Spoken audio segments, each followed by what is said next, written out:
Jay, that's strangely close to Daniel Jones from the Giants. Daniel, is that you? Beat the Chiefs. Show me. If the Broncos and Russell Wilson can show me that they can beat the Chiefs, then I will start believing. The crowd up. And so are this defense, and Kansas City won't snap the ball again. The Denver Broncos have beaten the Kansas City Chiefs. David Montgomery on the Lions, former Bear, gonna make this his revenge game for sure. David Montgomery gets the touchdown that ices the game. No! And there's a flag. There's flags. There's flags. There's flags. There's flags. Snap. Hold. Kick. Denver wins! Denver wins! Let's go! They open. No! What happened? Oh shit.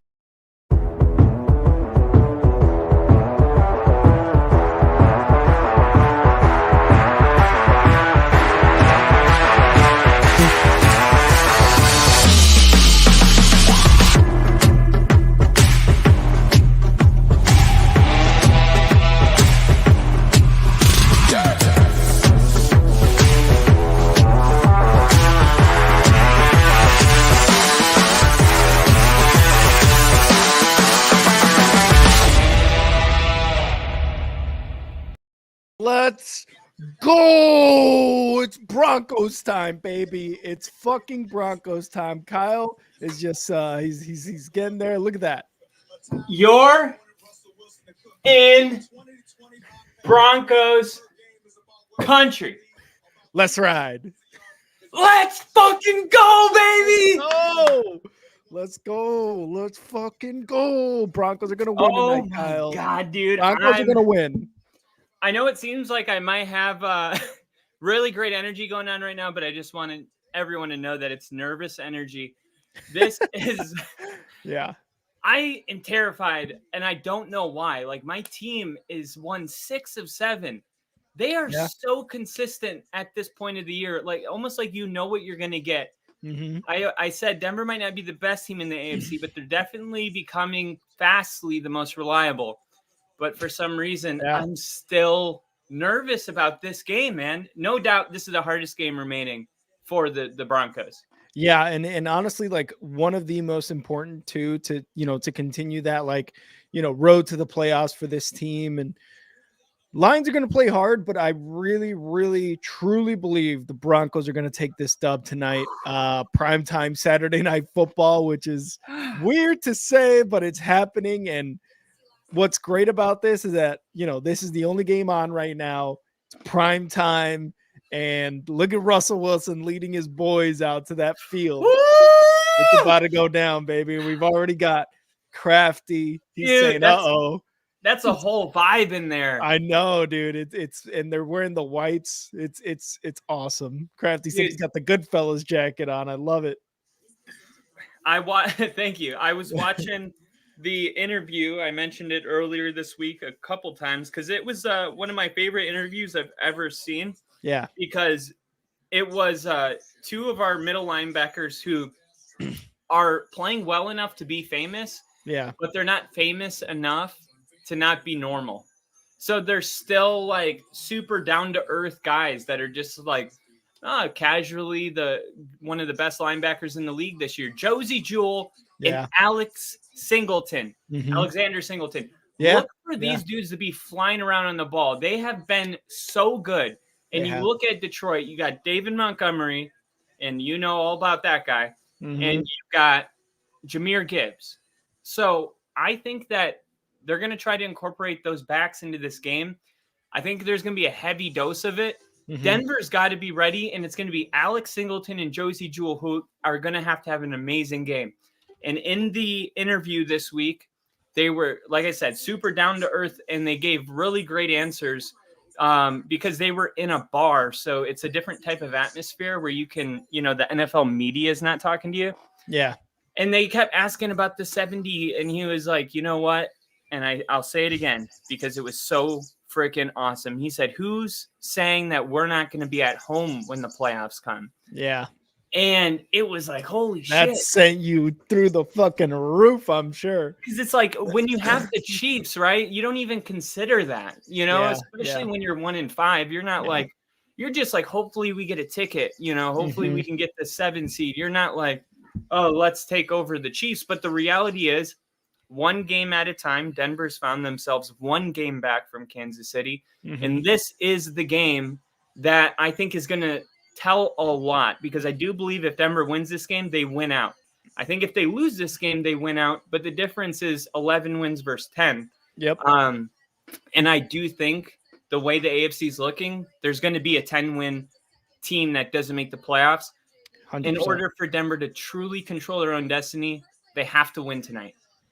Yes, I 100% agree with that. And, you're saying the whole 10-win team, that is totally going to happen. We had the Colts winning today. We had the Bengals winning today. So it's going to be one of those teams that just does not make it. And that's why I think the Denver Broncos could get that 11 win, that extra win over a few other teams that will put them over the top, not only in terms of like standings, but firmly place them into a wild card, or like you said, even a division championship when it's all said and done. Hell yeah. And Crafty, from giving up 70 points to winning their division would be a heck of a story. I would love that story. That story would be absolute awesome. 70 points to winning the division, to making the playoffs. So not even now, people are like forgetting about that, especially after what happened to the Chargers, and especially after what happened to Brandon Staley getting fired. And, if you guys want to see a great video, go check out the one Kyle put up about Brandon Staley getting fired. It was almost like expected, but it was a great video nonetheless. But did you enjoy that? I loved it. Broncos, regardless, looking good after all of that stuff. And, to go up against the Chargers one more time, right? Or two more times? Yeah, one more time against the Chargers and one more time against the Raiders, and then the Patriots next week. Yeah, and I mean, to go against the Chargers with an interim head coach, and especially with the way that's all going, it just looks so good moving forward, and especially a Patriots team again who's having quarterback problems. The Raiders are so up and down that it doesn't, like, you're gonna get them and it's gonna be a win. So 4 wins, baby, 4 wins coming up. The other thing that's really important is Denver's played 3 road games in a row, this being the third. Yeah. Okay, they had to go to Houston. We know they didn't win that game, but they didn't play their best football game, and they had a chance to win, which I found encouraging. As soon as they lost that game, dude, Denver plummeted back to, we knew eventually when they're not able to get 5 turnovers, they were going to lose. And what happened? They didn't get any turnovers, and they lost the game. And then Denver stomped the Chargers, and they were like, okay, wait a minute. They've won 6 of their last 7. We can't just plummet them because of one loss. Everything has been so knee-jerk with the Broncos this year. Yeah. Too high, too low, mostly too low, to be honest. Just like even the teams that were ranked ahead of us, like Cleveland, so we outcoached, outmatched every phase of the game. We destroyed Cleveland. But I really do feel that this game is not just for the playoffs. It's giving us a hint, because let me ask you this: yes or no? Detroit is a top 5 team in the NFC. Yes. If Denver wins this game, all of a sudden you look at the Buffalo win where they called a timeout or they had 12 men on the field. They shouldn't have won that game. You look at the Chiefs game that they win. You start looking at all these meaningful wins, Cleveland, the Vikings on a 5-game win streak, and you start going, you know what? I don't care what it looks like. I don't give a shit at this point. They've won 7 of their last 8 against mostly playoff teams right now. Yep. And I think that's going to be I think they could really move up to like number 7 with a win here. Yeah. But who cares about the power rankings? It's just exciting to know if they can beat the Lions, then we can expect that maybe we could beat a team in the AFC playoffs. Because like I've said, who do you trust? Is it the Colts? Maybe. The Colts had a good game just now. Is it Jacksonville? It would be, but Lawrence got injured. Is it the Texans? Stroud's not in right now, and they just got blown out by the Jets, and they lost Tank Dell for the season. Yeah. Is it Cincinnati? How far can Jake Browning take them? Is it Yes. Pittsburgh? Absolutely not. Mhm. Is it Miami? They haven't won a game against a team that has above 500 record. Yep. So you go down to Buffalo, we already beat them. I mean, yeah. Why not us? Yeah. Why not us? Who's in our way? And I don't believe there's anybody. And again, especially after just like the absolute like bad start that the Broncos had to just turn it around mid-season. You know, we talk about that story with the Broncos about who they let go, who they let stay, Vance Joseph being one of the big ones, right? Everybody wanted him gone. I, not a Broncos fan, wanted him gone from this team for how bad the defense is playing. And you did too, you know, it was just across the board. But Sean Payton, in a sense, you know, he didn't say it, but it felt like in that locker room, he had total control because he said, you know what? That outside noise is outside noise. They don't know what we're doing indoors here. They don't know our practices. They don't know our game planning. They don't know what we're doing on defense with our personnel. We're going to stand pat. We're going to improve our culture and improve our team within our team, within our organization. And what happens? You're winning 6 of 7 against the Bills, against the Chiefs, against all these teams, and you're doing it with a defense that has improved immensely since that first beginning of the season. I looked at some stats, some graphics they had up there. The Broncos defense were like first or second in a ton of those stats. They're first in takeaways since like when they started their winning streak. Exactly. And it's just ridiculous the turnaround that they've been able to do. It's just great. It's an all-time historic turnaround. All time. This will be known as the great turnaround. In Miami, 70 point, it will be rock bottom of this year. And a lot of Bronco fans feel passionate about that game. I was there. Yeah. I was in my Broncos gear in the stadium. Imagine how I felt during that game, dude. That was embarrassing. I had tickets to the Bears game the next week, and I said they don't deserve my money. This team had gone a loss at the Raiders. I was there. Then the Commanders up 21-3, lost. Then Miami. I'm like, this is the week we put it all together. 70-20. And I said, maybe I was the one that was like, fire Vance Joseph. I'm not going to pretend I was like, no, he'll turn it around. I'm like, this is unacceptable. What the fuck? We got Sean Payton. This was supposed to be the guy that turned it around. Do you remember that short I made? I was like, he was supposed to be that it. And it's not happening. And it just is a very, very good it's a very good example of trusting the process and remaining patient and not expecting radical results right away, man. It takes time for people not just to learn a system, but to trust the system, to buy into the system. That stuff takes time. And right now, I think you got a Denver team that's fully bought in. And I think they're one of the most dangerous teams in the league right now. But I'll say it like this, like as another fan base, you wouldn't want to play the Broncos, but as a Broncos fan, you still feel scared to play everyone else. And I think that's just fandom in general, because like I look at what the Bears have been doing recently, and especially their defense. Well, you know, another defense that has really turned it around since the beginning of the season. And I'm the same way. I'm like, nobody should want to play the Bears right now, but I also don't want to play anyone. I just want to like get these dubs without playing. Can we play the Cardinals? And a quick shout out to everybody here: Crafty, Edub, Angel. We've got MDZ fam in here, so thank you guys for tuning in. We this just is going to got be a new great subs. stream. New subs. I did see that. New subs because of the prior streams Kyle was on. So thank you guys for all of you guys for tuning in as we're getting close to kickoff here. Oh shit! All right. Let's get in the game, Kyle. Broncos are kicking off. Going to the left corner, and the Lions are going to take it out at the 10, at the 20, gets taken down at the 26-yard line. The Lions will start at their own 26. The Lions, Kyle, the Lions are struggling. The Lions are struggling pretty mightily, I would say, as of recently. And this is what the MILF in American Pie 2 looked like before she got 50. Before she was 50. oh my god, that's so fucking true. So yeah, dude, like the Lions are struggling. Obviously, Russ is praying. Russ is praying. He knows he's got God on his side. We can't talk during Russ's prayer. He's got God on his side, baby. Golf under pressure, rolling right a little bit. He's gonna throw it away. He's gonna throw it away with that pressure. Didn't mean to cut you off. What were you saying though? No, you're good. You're good. Lions are hungry for a win for sure. With their recent play, they are still looking good in terms of division and playoffs.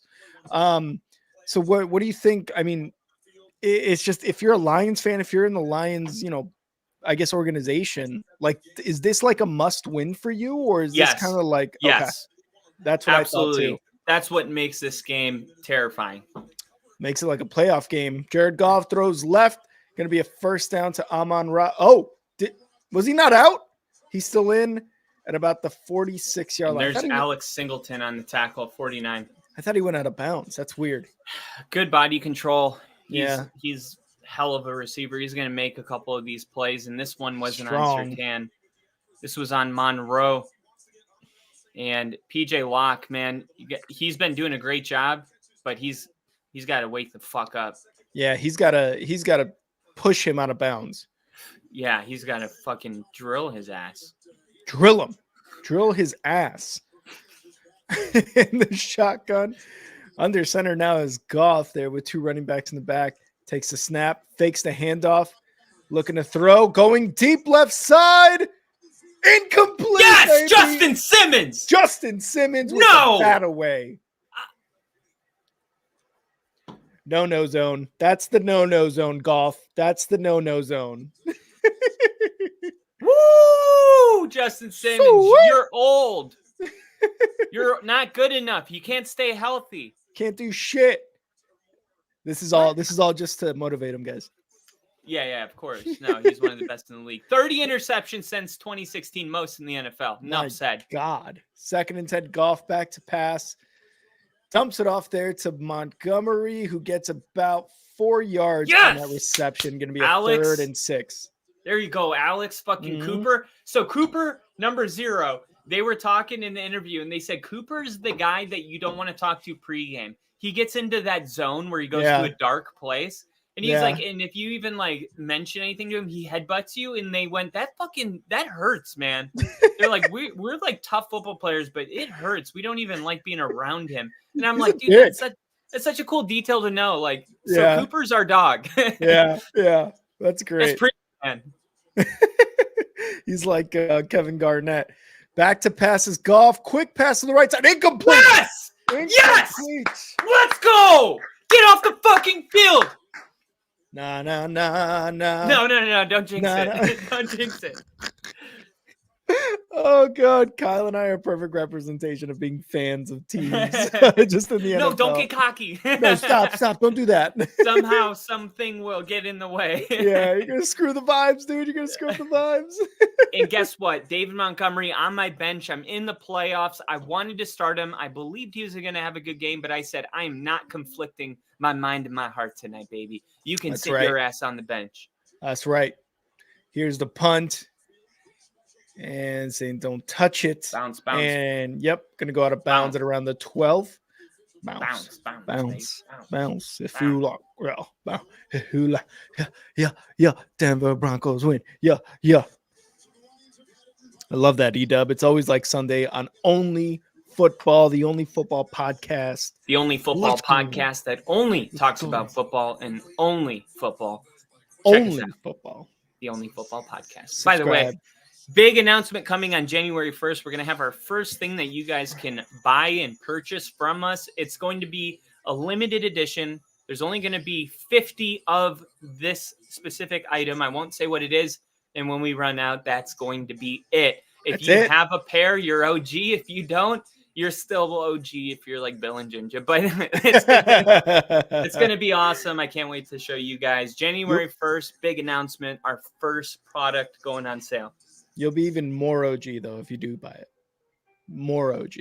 No doubt. Angel, how much? We'll let you know. We'll let you know. Yeah. We'll drop it. We'll drop it. It's gonna be very affordable. I'll tell you that. Mm-hmm. Very affordable. It's only like $750. Well, you guys can't afford that? Like, what the fuck? They're like, I know you can't, dude. I won $1,088 in the last game. Are you serious? Yeah, go to my Twitter parlay or go to my X. Go to my X. I'm gonna go to your X. I got 700 on the line here because nice. All of my bets I parlayed a couple of the first 2 games and they all went through. So I just need Javonte and Courtland Sutton to get a touchdown in this game, and like Courtland to have like 6 catches, and Javonte to have 50 rushing yards. Oh, the same game parlay. Tanner Hudson, Justin Jefferson, TJ Hawkinson. Wow, dude, that's fucking awesome. Let's go, Kyle. We're all winning today, baby. We're all winning today. Well, not if the Broncos lose this game, which would essentially take them out of playoff contention. We need it. Kyle's just actually, if the Broncos lose, according to my calculations, if I am speaking correct, which I believe I always am. Look at this. What are they showing us here, Rick? First one to guess wins. McMillan. Oh, they're showing Jaquan McMillan. Look at the plays he's made. Yeah. You know what it is, man? You want to put your finger on what turned our season around? Wow. Taking out old complacency veterans and putting in young, hungry dogs. Yep. That is the difference. I love it. This team believes, dude. They're on the sideline. Do you see the look in their eyes out there? He's gonna fake the handoff over the middle. Jerry Jeudy. Let's go. He broke him. He broke him. 40-yard line, baby. It's a 40-yard fucking reception. There's a flag. Jeudy. No more jag. More jag. There's a flag. Let's see what the flag is. I think it might be on the defense. Fuck. Might be on the defense. It's on Denver. Fuck. No foul. Yeah! Let's go. 40-yard Sean fucking Payton. Let's go. What a fucking route. What a pass by Russ Wilson there. Just at the reach of Jeudy. Oh, shaked and baked his ass. I know, dude. That was the one. I was like, oh my God. That was amazing. That was amazing. All right, here we go. 1st and 10 at the 31-yard line of the Lions. Russ under center. Motion, takes a snap. Going to be an end around there to the right side. Going for a first down inside the red zone, baby.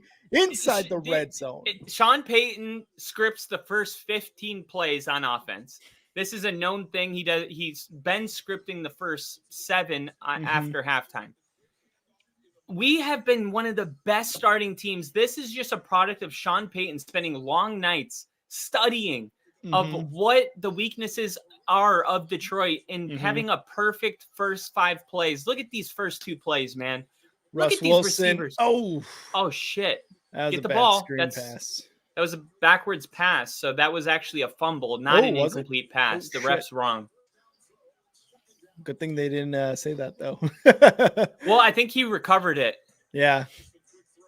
So look, so he definitely went backwards, and that's so even if he didn't catch it, that's an alive ball. Still a fumble, yeah. McLaughlin unable to get that throw. Oh yeah, they are calling it an incomplete. So 2nd and 10, still inside at the 20-yard line. Under center, Russ takes the snap, fakes the handoff, and he's gonna take no. That's not a fumble. Incomplete. That's an incomplete. He moved forward.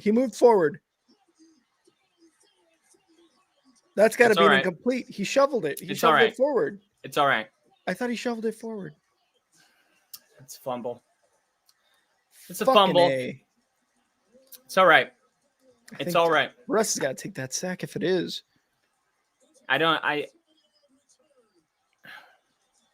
Yeah. From that angle, yeah, it's a fumble. I just want to see where from the front there. Yeah, he didn't move it forward. I thought he was trying to shovel past it. God damn it. Hands in the right place at the right time. Dan Campbell loves it. Expect a lot more of these tonight. Yeah. at least for Denver. I don't know if Detroit gets any more. So it's going to be a 1st and 10 for Detroit's bitch ass. 1st and 10. They're inside Broncos territory already. Jared Goff in the shotgun. Snap. It's coming. Quick one to the left side. And there we go. Yes, Josie Jewell. And when I say linebackers flying to the ball, that is specifically the type of play I'm talking about. He has been playing amazing for us. Yeah, Josie Jewell flew there, like you said. He got there. He went right through the other receivers trying to block and just bam, immediately hit him. Yeah, they got Adderall in their water bottle. They got Mike's special stuff. That's why they love Cottonmouth. 2nd and 9. And Montgomery's going to go up the middle here. Broncos going to stop him after about 4 yards. This D is awesome, man. Oh, yeah? Fucking love this D. 3rd and 5 upcoming here for the Lions.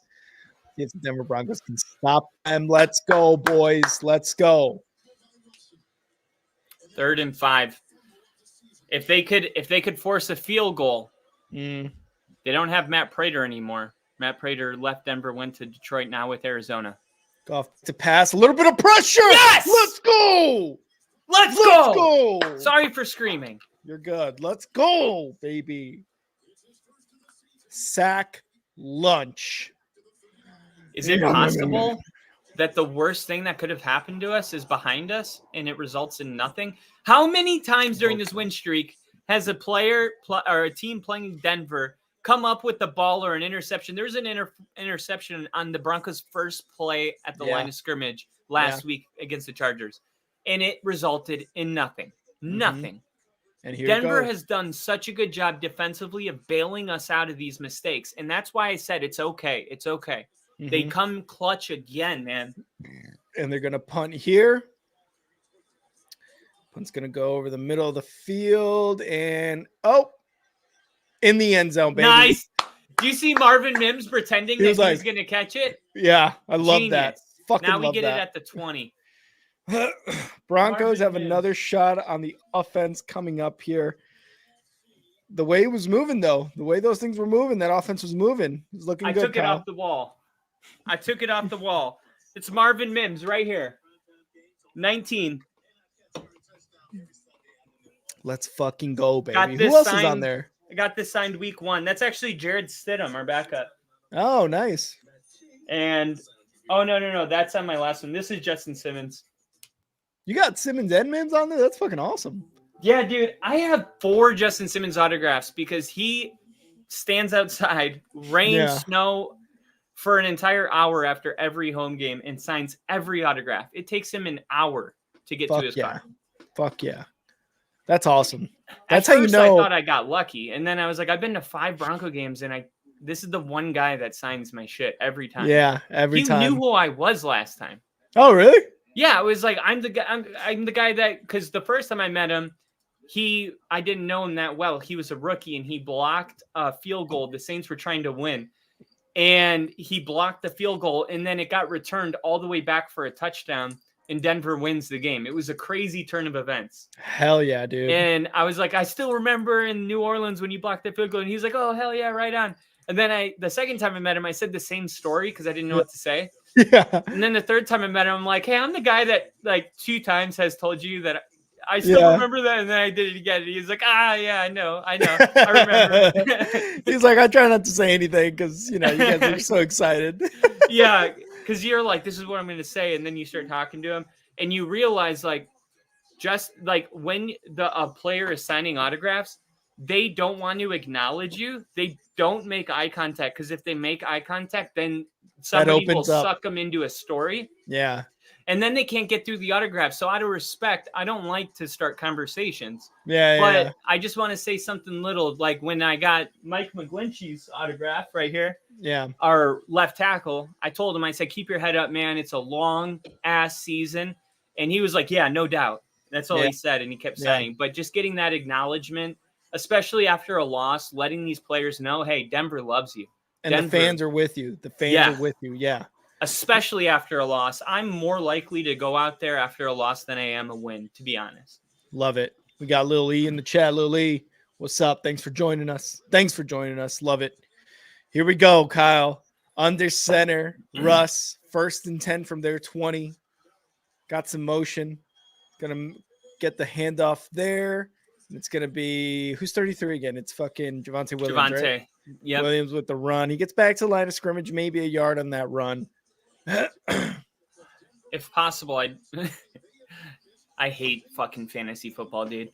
I'm like, if possible, I would love if Javonte had a good game without scoring a ton because I'm playing him. I want McLaughlin to score the touchdowns. And fuck all that. Broncos, like, I don't care how it give a happens. shit. I'll lose fantasy for 5 years if we can win this. 2nd and 10. Back to pass. Russ going deep right. Oh my God. It was tipped. I think he was tipped at the line. Yeah, there. it was hit. Yeah. It was hit. All right. So 3rd and 10 coming up here for the Broncos. Yeah, that was what's his name? Aiden Hutchinson. Yeah. And he was trying. Who's that? Mims Jr.? Yeah. Mims was trying, man. He was trying to get around his defender, trying to get that catch. So great effort by him. 3rd and 9. Russ back to pass. Come on. Pressure in the pocket. Stays in the pocket's got a lot of time moving up, moving left, throws it. Incomplete. Oh, fuck Damn me. I was really hoping that would be complete. Damn it. It's all right. We get to punt the ball far away from where we are. And Crafty's making a good point. This pass rush on both teams is doing a lot of good work right now. Obviously, it's the first quarter, so you're gonna have. There was no one open either. Sorry. Yeah, he was having a tough time. But yeah, it's gonna be it's good for that rush to do what it's doing. In the beginning of the games, because later in games, you're gonna be very tired after the type of game this is. There we go. Let's go, down, baby. Taking them down. Riley Moss, the white corner from Iowa that we drafted. The white corner. We made history this year. I don't know if you guys realized it, but NFL did, and they made a whole thing about it, so I'm allowed to as well. Let's go defense. Defense. Dude, I love seeing Riley Moss get in. I mean, because, you get drafted, and then maybe the people, like if you're a 5th, 6th round guy, you're not a starter. Some of these guys in the 6th round, they don't even make the active roster. So that's true. I mean, it's kind of rare because obviously a GM is like almost admitting they had a bad draft if they cut their own draft pick right away.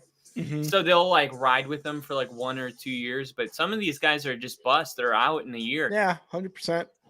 And the only time they really get an opportunity to make a play if there's some depth going, which Denver's defense doesn't look, they're doing well enough where you don't want to move people in and out. Yeah. That's where Riley Moss can make his name known, is making plays like that. That was awesome. Yeah. Love One-handed tackle. And when you thought he was going to evade him, he's like, nope, he slid right in there, took out his legs down inside the 30, I believe it was. In his speed, because there was a really far punt. So these far punts, normally there's more room for it to be returned, but it was Riley's speed that, it's like almost as soon as he caught it, he was being tackled. That's just a great play by Riley Moss. And Denver's D is going to have to come out now. I still think that that fumble that happened from Russ, I still think that even though they got the 3 and out and got the ball back, I felt like they were still kind of feeling like they had their backs against the wall. Whereas if Denver's defense can make a stop now and they punt it and they start from like the 30-yard line or something, I think they would be a lot more comfortable in getting the offense back out there. I agree. I just, he had a lot of time that 3rd down too. It's just no one was open though. Yeah, the coverage on there and the fact that the Lions weren't really showing a ton of pressure. I think they only rushed 4, but the 4, defensive guys on the Lions, they were still able to make an impact.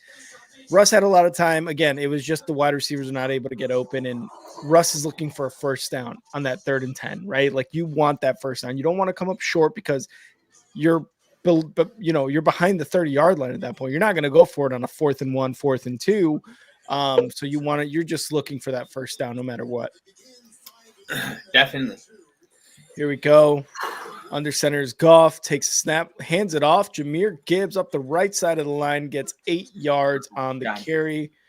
2nd and 2 coming up. 1 second, I'm going to open my window.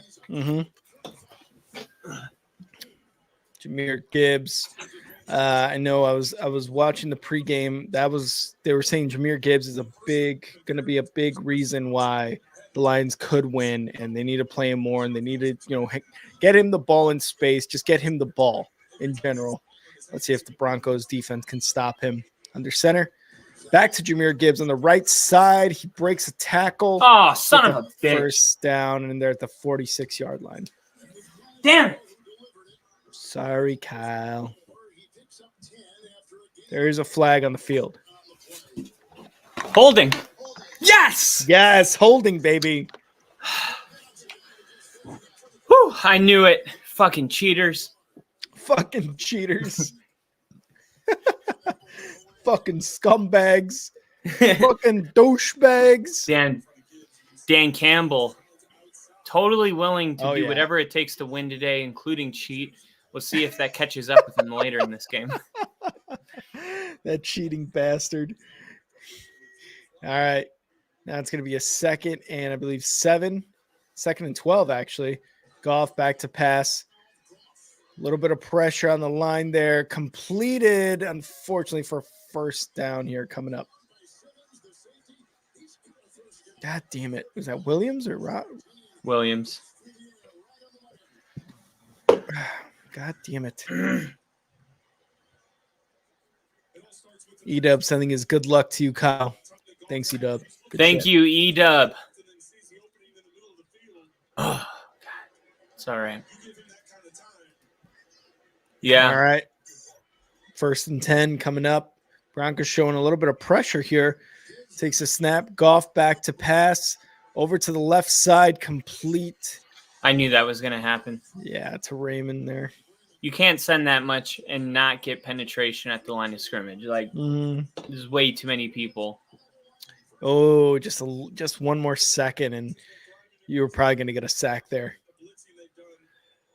Damn. So first down in Denver territory for the Lions coming up. 1st and 10. God, Dan Campbell's such a big dude. Yeah. So is Vance Joseph, though. He looks like he could lift like a motherfucker. Here we go. Jared Goff takes the snap, hands it off. Maybe a yard for Jahmyr Gibbs. Let's go, baby. That's what Maryland does. Crab cakes and football. Crab cakes and football. That's what Maryland does. Ben Johnson earning himself potentially a next level job here in the next maybe 3 years, depending on how Detroit does in the next couple years. Mm-hmm. All right. 2nd and 8. Midfield. 2nd and 8. Goff back to pass. Passes it left, dumps it to his running back, and he's going to go out of bounds. Lose a yard on that one. Did you see that strip? Huh? Did you see that strip? Was he going for it? Oh, yeah. Nice. This defense is just like, and they're like, how many turnovers can we continue to get? We are making history right now. Hell yeah, dude. I think they can, obviously Russ lost that fumble, but if the Broncos could get a couple turnovers and turn them into points, which is something they've been able to do these last 8 games or so, dude, it's what they do. You know what I mean? 3rd and 10. Goff in a shotgun. They're a top 3 red zone scoring team. Mm-hmm. Over the middle, going deep. Oh, too far. Let's go, babe. Let's go. Out of this mother, because you. Oh no. Let's go. So many words that have not been said. Are you kidding me, dude? That was awesome. Look at Surtain on him like white on rice. White on rice. Here we go. Here's the punt. That's 3 punts in a row for Detroit here.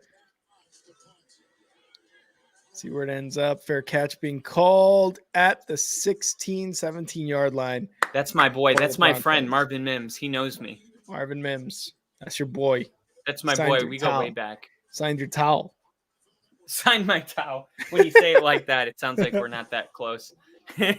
Yeah, dude, we know that's your boy, man. He signed your towel. Yeah. Man signed my towel, bro. All right. P for the D. Be right back. All right, P for the D. All right, commercial break, 0-0. Nothing happening yet. The over-under for this game was actually at 47 points. I'm starting to wonder if this is going to be a defensive slug match, and if that's what's going to happen here tonight. But right now, man, I'm happy with what I'm seeing defensively. Denver's offense definitely has to come out and make a stand. They got to come out and make a move here. Whew. 47.5 points is what they had the over-under at. Likely going to be the under just based on what I'm seeing so far. But a scoreless first quarter. Denver had their opportunity. They've only had the ball 2 times. The first time they had the ball, they went right down the field. A quick pass to Jerry Jeudy for like 35, 40 yards. And then another direct pitch to Marvin Mims. But then Russell Wilson fumble. He got sacked. And I think it was just perfect timing. Right where he was running, the ball he got the ball hit out of his hand. I don't think it's something that you got to worry about, but it was unfortunate. And then the second time they got the ball, they were so backed up. All right, Crafty Southpaw says that was some Ken Dorsey level play calling there. The run game's working. Better do something else. Not complaining. A defensive sludge match should give Denver a better chance of winning, and that's Denver's recipe. We want to play a defensive sludge match. We want to take the football away, and we want to run the football 30 times or throw it less than 30 times because Denver's won almost every game Russell Wilson has 30 or fewer attempts. It's when he gets, once they're behind, they're throwing a bunch. Denver is a running football team that can pass. They're very, very balanced. And I hope they stay balanced here. Getting back to the running game with Javonte Williams should help. And Javonte will start in the backfield for this 1st and 10. Russ, snap, hands it off to Javonte, and Javonte picks up 3. Aiden Hutchinson was there to make the hit immediately. And here's the AFC picture. Pittsburgh all the way down under Buffalo, 7, 8, 9, 10, 11. All the way down to the 11 seed at 7-6 or 7-7. And it's Denver's to take if they want it. 2nd and 8. And Russ changing the play at the line. Changing the play at the line. 2nd and 8. 4:25. Russ, little misdirection. Hands off to Javonte. That's good for an extra 3, bringing up a 3rd and a half. Love it. Love it.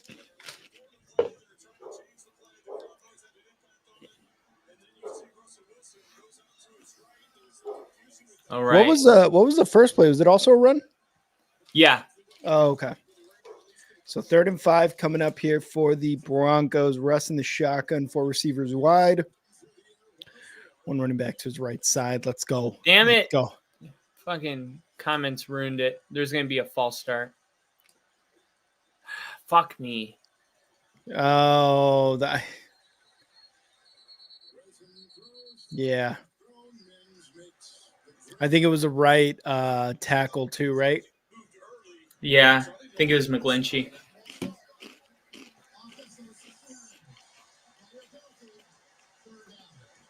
Yeah, McGlinchey, 69. I mean, I love his number. Don't get me wrong.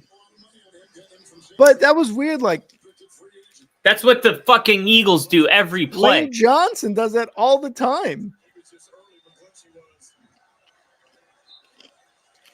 3rd and 9. Aiden Hutchinson. It's got him feeling like he needs to jump a little bit early just to hold this guy. Yeah. Now he's lined up on Garrett Bowles. Aiden Hutchinson switches sides, goes over to the left side. Here we go. Takes a snap. Back to pass. A little bit of pressure in the pocket. Oh, avoids a sack. Gets the pass off complete. Cortland Sutton, baby. Sutton, First down. let's go, baby. Let's go. Good Woo! shit.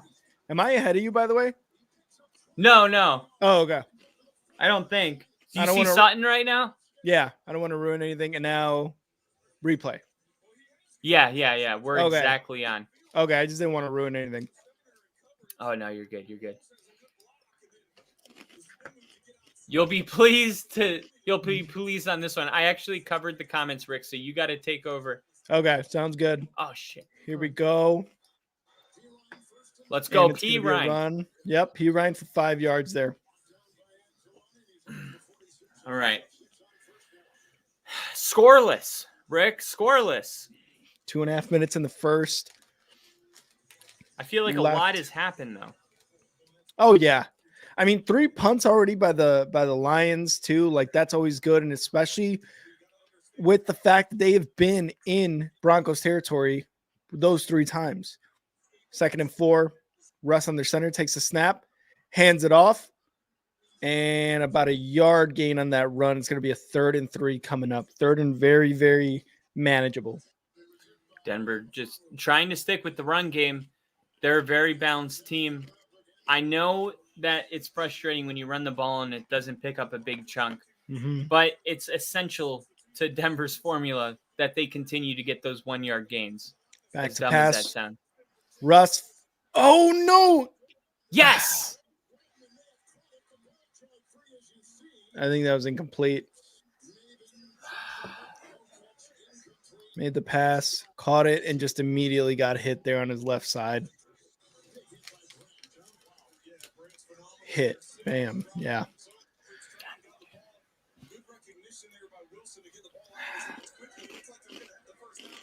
It's just one of those games. Honestly, it's seeming like it. Broncos here to punt. Riley Dixon to punt.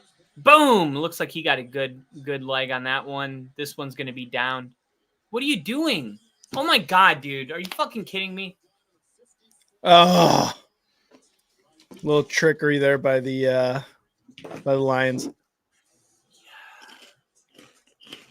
Okay. So not bad. Taste of their own medicine. Not bad. You know, you're going to be at the 20. The defense has been doing really solid so far in this first quarter. Not a bad game so far. It's just been very, very defense heavy. Yeah, and I think that is not like totally unusual. Denver's defense is the real deal, and their offense, I'm telling you, dude, it is so close to being good. Like, it is so close. Like, you just see all these plays, and when it's working, but then you see, like, oh, there's a ceiling on us. But then all of a sudden a big play happens, and you're like, maybe there's not. Maybe we're – so I do believe this team's getting better every week. And with the way the defense is playing, clearly we're only talking about the offense improving every week. And this defense for Detroit is serious. And Aiden Hutchinson is like TJ Watt or Myles Garrett or any other game wrecker. He has the ability to take over a game. This 100%. is going to be what it is, what we're seeing. Yeah.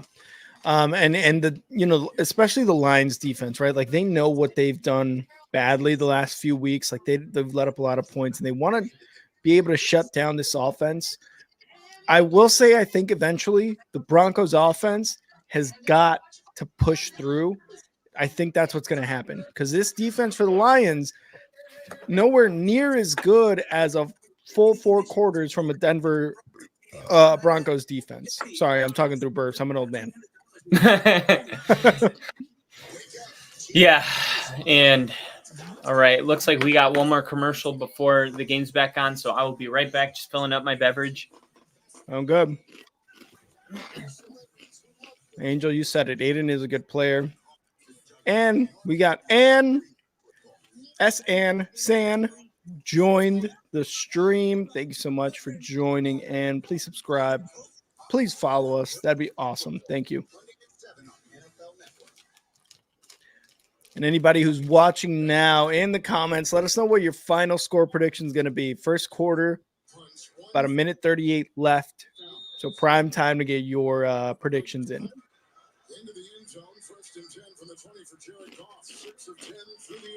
Here we go. Goff in the shotgun. Back to, oh no, it's going to be a run for Montgomery. It's going to be about 6 yards on the run. 2nd and 4 coming up. Because they finally gelled defensively and got a swagger. They stopped turning the ball over offensively. This stream is totally sponsored, Angel. Sponsored by you guys. Crafty said 2-0. There's going to be a safety at one point in this game. Crafty's calling it now. The blueprints have been mirror images. Sean Payton used the Lions as an example when his team started 1-5. So if they can do it, we can do it. Here we go. 2nd and 4. All down from behind, hitting him was Henningsen. And first down from Montgomery on that run. Working out to the 31. God damn it.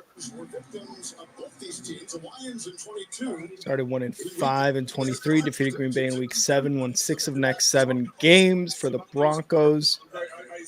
They're comparing up to 22 lines, which, you know, I think Kyle and I have done a couple times in terms of like how they started versus how they ended. Get there. Son of a bitch. First down pass there. It's going to be in. That's going to be the end of the first quarter. Yep. 18, 17, 16. I had to start him in my fucking fantasy league. I know how that feels, dude. I know exactly how that feels. It sucks, man. I know. That was me with Rachaad White on the Bucks, like week 3 or whatever, when the Bears played the Bucks, and I was like, get it to Rachaad White, but don't score, dude. Yeah. I feel like this game's so important, though. Like, I'm almost willing to forfeit all that other stuff. Oh, 100%. I would be the same way. Yeah, like, whatever. I lose a fantasy football game, like, there's next year. I am invited next year, right? Yeah, we'll definitely talk about it outside. Yes. I knew he wouldn't give up on me. We got your boy Morty. Yes. He said, nice jacket, Ryan Seacrest. This was my way of saying it's all business today. All business. All business. No fooling around. Denver's got to get this win, man. And right now, Detroit's driving, and their offense is good enough where I'm not even dreading a touchdown. It's going to happen. Detroit will most likely, because of the way we've been offensively, get the lead. But even when they score, it's gonna be a 7-point game. And I do believe in this offense. It's not like Nathaniel Hackett's offense. So you can hold them back. I think already the defense gets a big dub. If we could hold them to a field goal on this drive, I think that would be really good. But I mean, you're only going to hold an offense like this back for so long. The offense is going to have to hold up their end of the bargain here. I agree. And that's kind of what I was saying about the Lions defense too. Like, they look good in this first quarter, but they've proven, especially the last few weeks recently, right? Like, they can't do that for 4 quarters. They just cannot. Yeah. And that would be even that. I mean, that's even more encouraging for Bronco fans. Like, oh yeah, they might come out pretty strong, but they'll eventually let you back in the second half. Denver's defizzles every time Kyle leaves his chair. Yeah. Oh God, dude, I'm so mad that you said that because Kyle can't leave anymore. Because I already feel that way. And I thought it was in my head. Now I got It is. No, it is. No, don't listen to Crafty. Did you look up Seacrest or did you just know how to spell it? Don't lie to us. No one knows how to spell that. No one knows how to spell that name. Wow. Pretty yes! What happened? A big tackle for loss. There we go. Yeah. Maybe a little bit behind you. Oh. All right. Nah, Pausing. that's fine. That's fine. Do you see McMillan? Yep. McMillan. Now his side profile. Yeah. Tell me when Running. Tell me when you see the switch to Russell Wilson view. Okay. Or Jared Goff. Now. And pass. Oh, shit. Okay. Now I'm behind. I paused it. Okay. I'll just fast forward it. You said Russell Wilson, and I was like, what? You see Glasgow? Glasgow. Yep. So Glasgow started with Detroit, and Denver traded for him 3 years ago. He came to Denver. He was injured all the time, didn't do shit, and then went back to Detroit, and he's doing good for them. Fuck him. Fuck him. 3rd and 6 coming up for the Lions under in the shotgun. Just saying. Goff takes a snap. Looking to pass, moving up in the pocket. Oh, almost came from behind for a sack. Ah, son of a bitch. Fucking damn it. Fuck.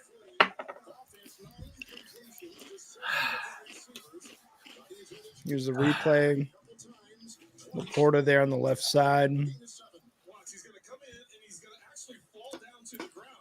Damn. They show the sign like they're going to bring a lot of pressure, but then they bail out. 5 of the 9 guys or 4 of the 8 guys at the line. And fakes the handoff, going to pass, going deep to the right side, complete for a first down for the Lions. I believe they're just outside the red zone right now. I think you're ahead of me by a couple seconds. All right, let me know when the replay starts. Replay starts. And pass. Catch. Tackle. Yep. Now we're on. Now we're synced up.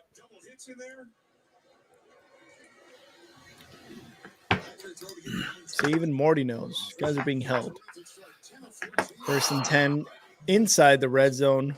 Goff takes a snap, moving to his right side. Now going left. Pass to the left side. It's going to be Laporta. And it's going to be a touchdown, Lions. Laporta with the pass, going to be a 19-yard touchdown reception. Okay. We're playing football. That's all the scoring that's going to happen. That's it. Hey, at least we're having a football game. Yeah. It's not always bad. I mean, when your offense goes out on the field 3 times and can't score any points, maybe it's in the best interest of the offense for them to play from behind a little bit just to get something going. I don't always think, it's a 1-possession game. Like, I obviously don't want it to go any further than that. Yeah. And I would like to have the lead by half, but Denver needs something to kind of shock them a little bit, I think. Just like a little extra nudge to be like, hey, these 3 and outs or these turnovers, just stop. You know what I mean? Like these, you got to get down the field. You got to get more than 1 first down to keep these drives going. And I mean, the offenses look promising so far. It's just the points need to be there. And with the Broncos, we've seen like sometimes field goals more than enough for a game. Do you think they're going to score on this drive? I do. And if they don't, I'll cry. Guaranteed. Cortland Sutton needs to get in this game. Sutton is our best player. Mm-hmm. You know what I mean? Like, they got to give him a couple jump balls. Because when you look at the catches he's making, they're so contested. The degree of difficulty is insane. Mm-hmm. So I think he's, like, at this point cemented himself as the guy where when you can't get anything going, give him a chance. Give him a chance. Throw him a jump ball. Yeah. I don't care, but do it on first down. But also, what you don't want to do is become one-dimensional and desperate when you're down 7. You said this so much last week. You were like, this is a 7-point game, and they're like going for it and stuff. Like, you see this all the time where you can see when a head coach loses his composure, like Dan Cambell did last week. Yeah. And one thing that Sean Payton's been great at is doing the opposite of what I think and just staying the course. Yes. And being like, no, we're going to keep running the football because eventually it works. And then it opens this up. And it's a long process and it creates a lot of close games. But by the end, we'll have a chance to win. But as a fan, I'm like, oh man, I hope they go out and throw him a jump ball. It's almost like Dan Campbell coaches in those certain situations as if he were the fan, because as a fan, you're like, fuck it, go for it. Yeah. Brandon Staley, his first year of coaching, he was going for it on first down because, the numbers said he should. And while it was working sometimes and people were like, he's got the balls, this and that, sometimes you just got to play that situational football like Sean Payton does and not do that. Damn, Sam Laporta, dude. I guess if it had to be somebody. Yeah. It still benefits you in some way, but it still sucks to see when it's against your team. Jeez. Laporta's already got over his projected total. Really? Yeah, he was projected like 12 or 13.1, I think. He's already passed that. Wow. Oh, no, he was projected 12.1. And he's got 13.3 right now. Oh, wow. Look at this. Look, they're showing a lot of these passes. Look, when he's able to get time, look at these plays that are made downfield. The problem is Aiden Hutchinson's not giving Denver's offense this time. Yeah. Russ needs a little bit of protection, and he's proven throughout this year that he'll make the right decision with the ball. So under center is Russ now on a 1st and 10 from the 25. Snap, fakes the handoff, and he's going to throw it incomplete. Man, he got leveled there on his blind side. Fuck. Oh, my God. That was a cornerback, I think, too. Vildor, former Bear. Oh, God. That one looked like it was going to go. That one looked like it for hurt. Big gain. Yeah. Pop. Damn. Russ looks fine. 2nd and 10 coming up now. All right, He's fine. Rub some dirt on it. 2nd and 10 in the shotgun. Russ takes a snap. Going to hand it off. And it's going to be Javonte Williams. No. Oh, God. I thought it was a fumble for a second. I did too, dude. What was up with that camera angle? Yeah, I don't know what that was. 3rd and 13 now coming up.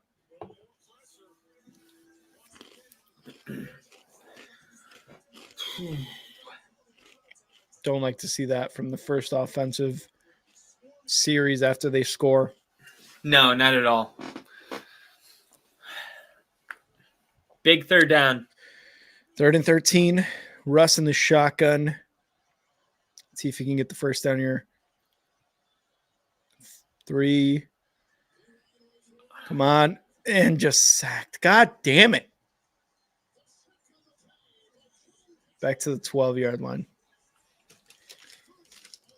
Defense for the Lions, man. They're bringing a lot of pressure. And the offensive line, the running backs, unable to give Russ a lot of time to operate.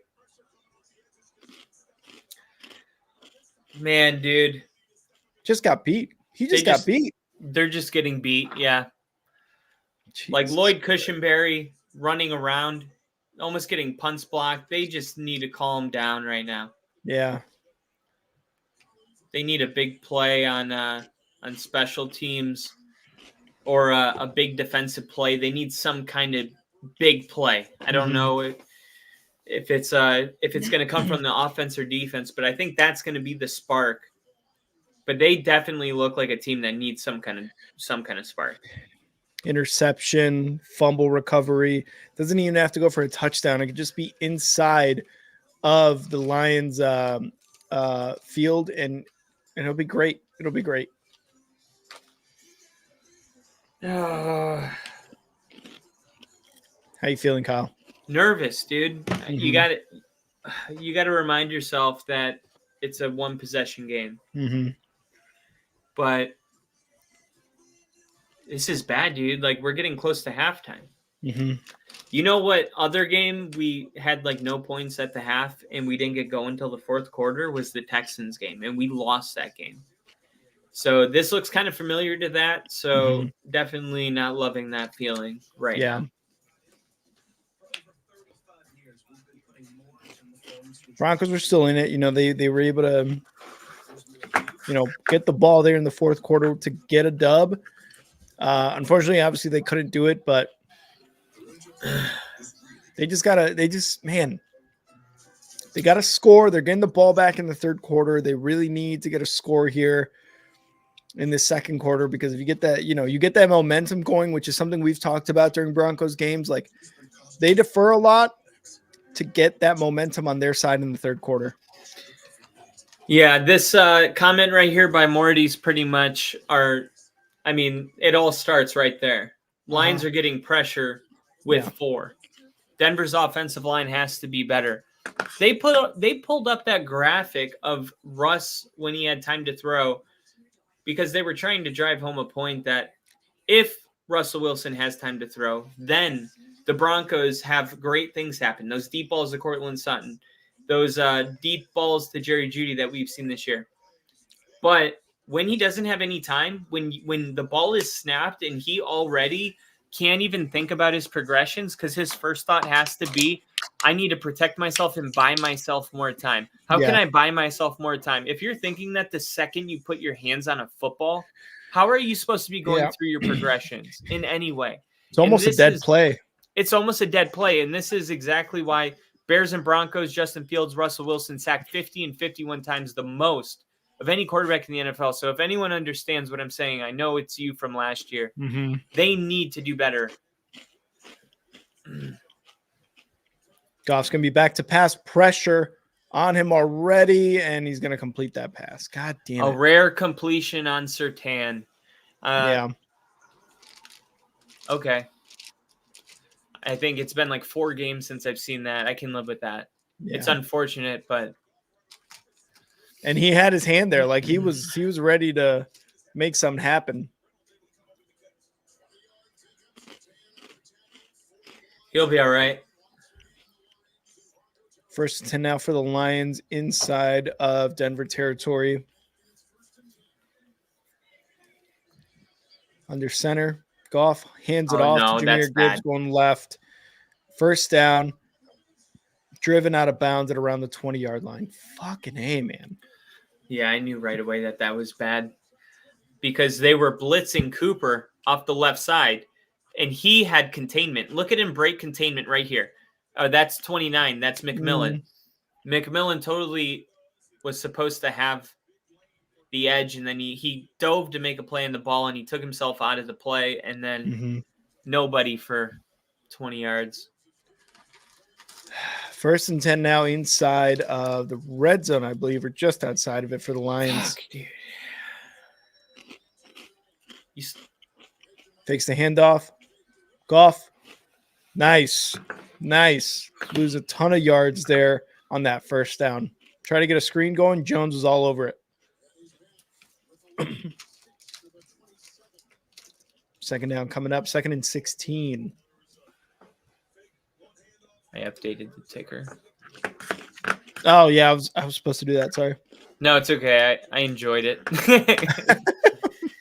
You like how I have the Lions under not capitalized? Yeah. I went with it. There's a pass to Jahmyr Gibbs. That's not gonna get a first down. Come on, man. Make that tackle, dude. Here's the thing, man. You got wide receivers this close to the sideline playing aggressive as fuck. Look how aggressive he's being this close to the sideline. But the minute he gets hit, everybody wants a flag. Like, you want to be that aggressive, that close to the sideline with the ball in play, but you also want a defender to somehow not nail you out of bounds. Yeah. It's like, that's not football. It's impossible. First and goal here. Detroit fakes the handoff. Goff over the middle. Incomplete. Good job. PJ Locke. There you go.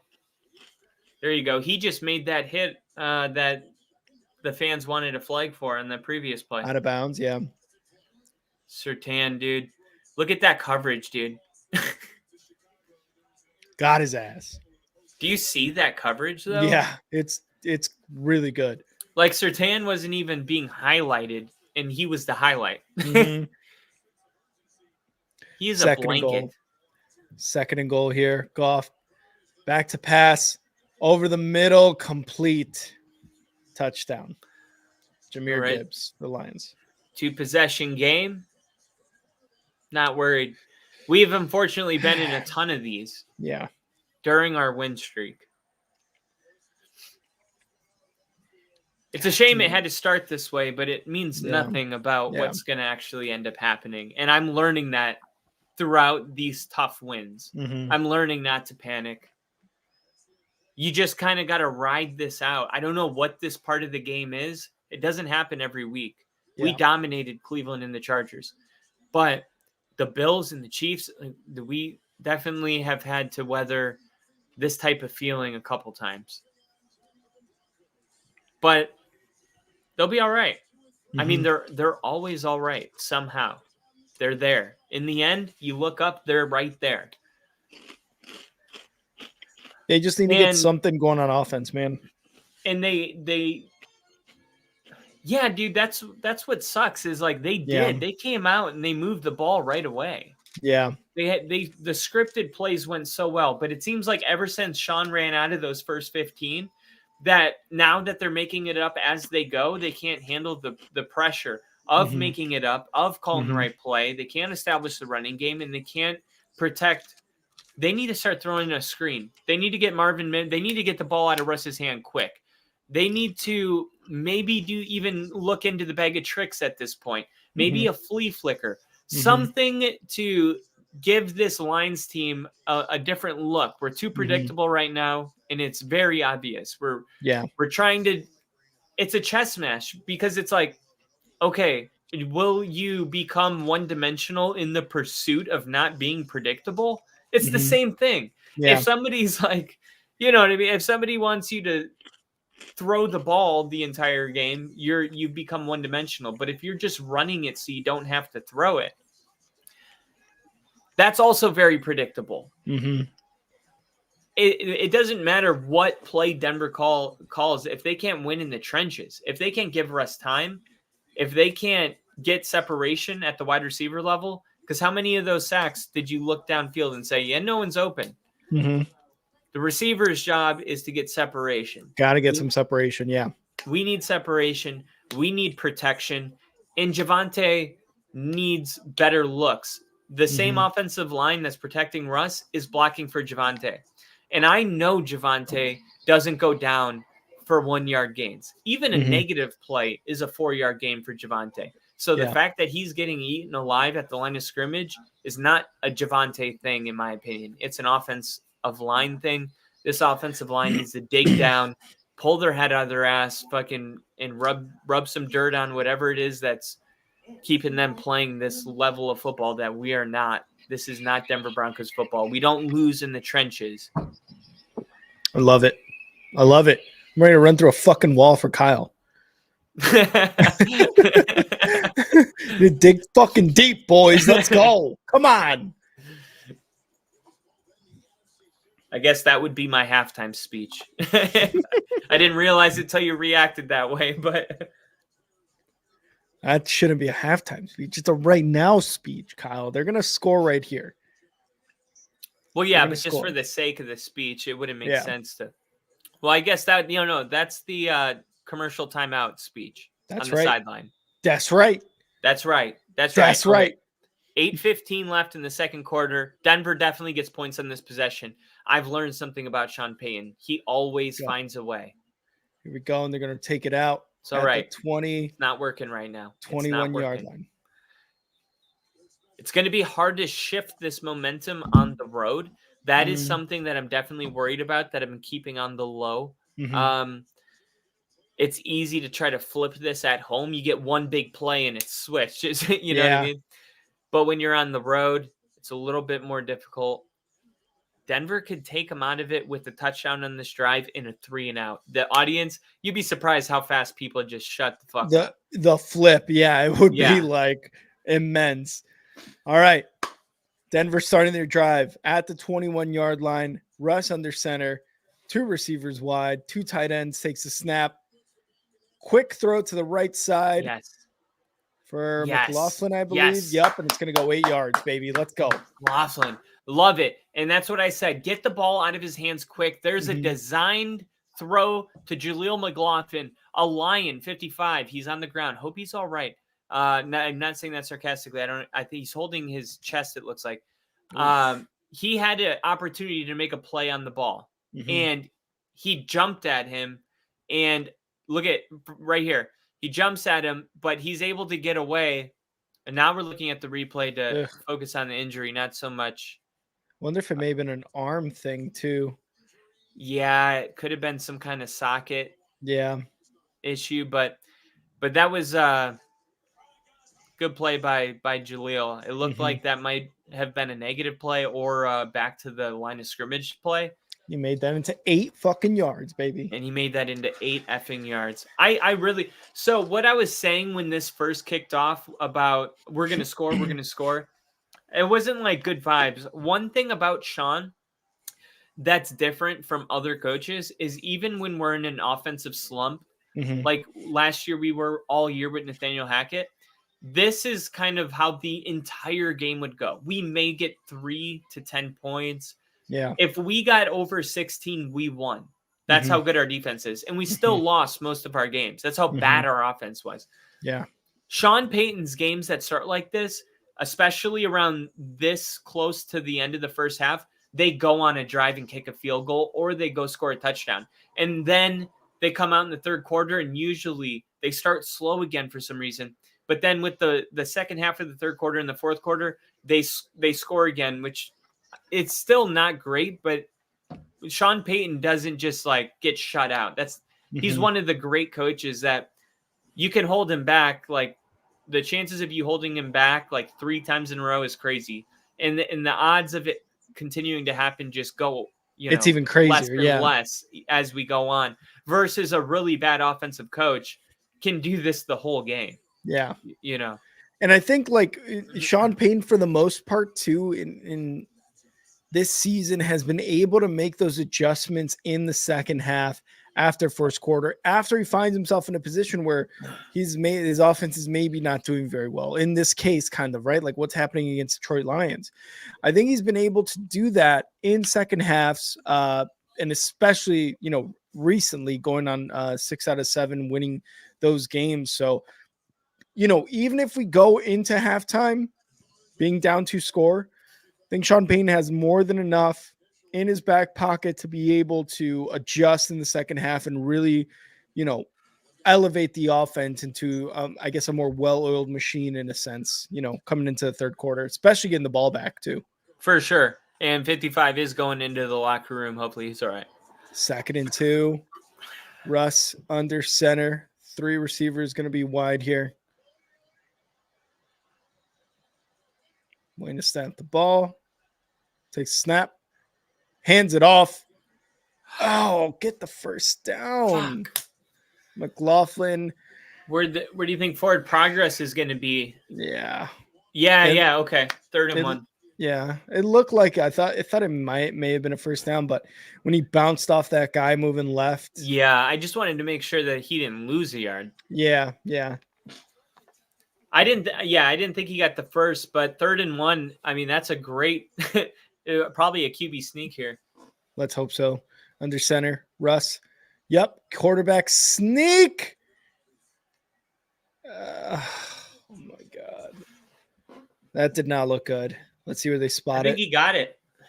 I think he got it with the jump. I'm in a D for the P while they D for the P. God damn it! Fuck. You good, Kyle?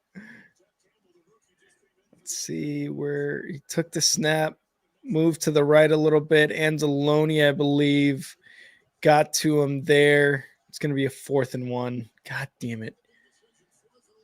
All right, here's the Broncos, 4th and 1. And first down.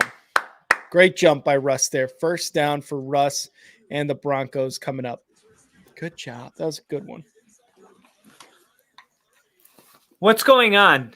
First down, Kyle. Why is McGlinchey down?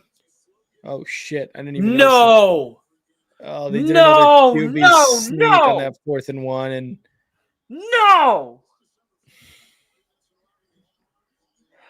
Fuck. I didn't even notice that he'd gotten hurt.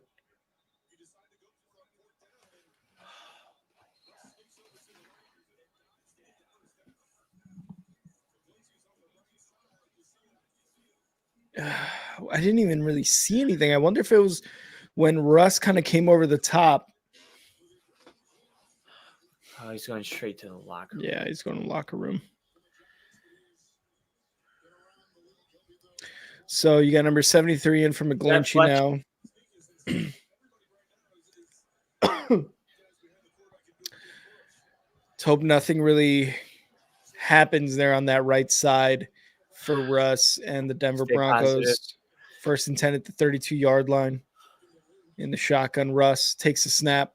Going to hand it off here. And going to go about 2 yards there. Thanks. You're welcome. Found my my vape. Nice. Don't vape, Kyle. It's going to kill you. Stop it. I'm actually quitting. Stop it. I'm quitting. No, I'm stop quitting. You're not a quitter. No, I'm just kidding. Oh, yeah. Here we go. 2nd and 8 now for the Broncos. You're like, what's the message here?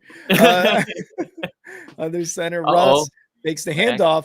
Going to pass all the time in the world. He's going to. Javonte, what's going on, dude? Oh, turf. We don't do turf. Oh, this is a turf field. You're right. Look at this. It's like he can't get his feet under him. Yeah. This is turf. It's going to be back to 3rd and 10 here.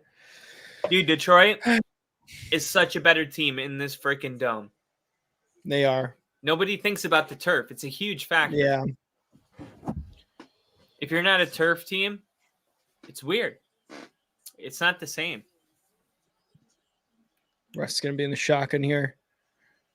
Lions rushing one extra guy. Russ moving right. Throws it right. Incomplete. Fucking A, man. Incomplete. 4th and 10. Russ was under some pressure. Threw it to Judy there at the sideline. Judy could not come up with it. And you had the safety. Look at this. Yeah. Look at 73. Trying to pretend he was held too. Yeah. That's Fleming. He's actually a really good replacement. Yeah. He came in for us last year, and they moved him around. They put him at tackle, then they moved him to I think guard, and then back to tackle. And he does best at right tackle, that's where they got him right now. Gotcha. So the Lions are going to get the ball after the punt inside the 20. We got Bill in the chat. Bill, he's saying looking good, Kyle. Hubba hubba. Thanks, hubba, Bill. Hubba. Somehow that cheers me up right now. Another grown man saying you look good and basically flirting with you. I love it, Bill. I love it. See, Rick's jealous. Rick is jealous. Whoa, what do you mean? I'm just saying. I'm just saying I wish I would get the hubba hubba. That's oh, shit. Here we go. Bill, great to have you here. And Goff's going to change the plays, going under center now on their first down at the 19-yard line. That's the play it always was. Takes a snap. And like, they're going to get about the play. I'm like, it was always that play. Bill said a few drinks, the right moment. You never know, right? Yeah, Bill's drunk. Cool. No. Bill just got back from the bar. Bill passed the vibe check. Yeah, he did. 2nd and 8 coming up here for the Lions. at the 21-yard line. Goff with the snap, looking to pass over the middle. He went back on his own. He went back on his own. That's not forward progress. And Amon-Ra St. Brown. Let's see where they spot it, but it is looking like it's going to be a third down coming up. That is definitely not. Oh, come on, dude. 1st and 10. He's the one that propelled himself that way. Throw the fucking challenge flag. That's bullshit. Yeah. Dude, that is a huge play. Why is it a first down? He moved himself back. No one's going to do anything about this. That's fucking dumb. Jared Goff going to fake the handoff under pressure. Yes! Almost picked off. It looks so good. Damn. This is what we need. This is what you need to do. They got to get the pressure. Our defense just realized when Russ had that last 3 and out, they said, oh, okay, that's what kind of game this is? Yeah. Hold my beer. We're about to rush Goff. 2nd and 10 coming up. I'm sure Vance has a gauge. Like, as the Broncos get in these situations, they get a little more aggressive. Yeah. Goff back in the shotgun. They're going to rush another guy. Broncos getting a little pressure. It's going to be complete on Amon-Ra St. Brown over the middle. Midfield 45. It's going to get about to the 43-yard line of the Broncos on that first down pass.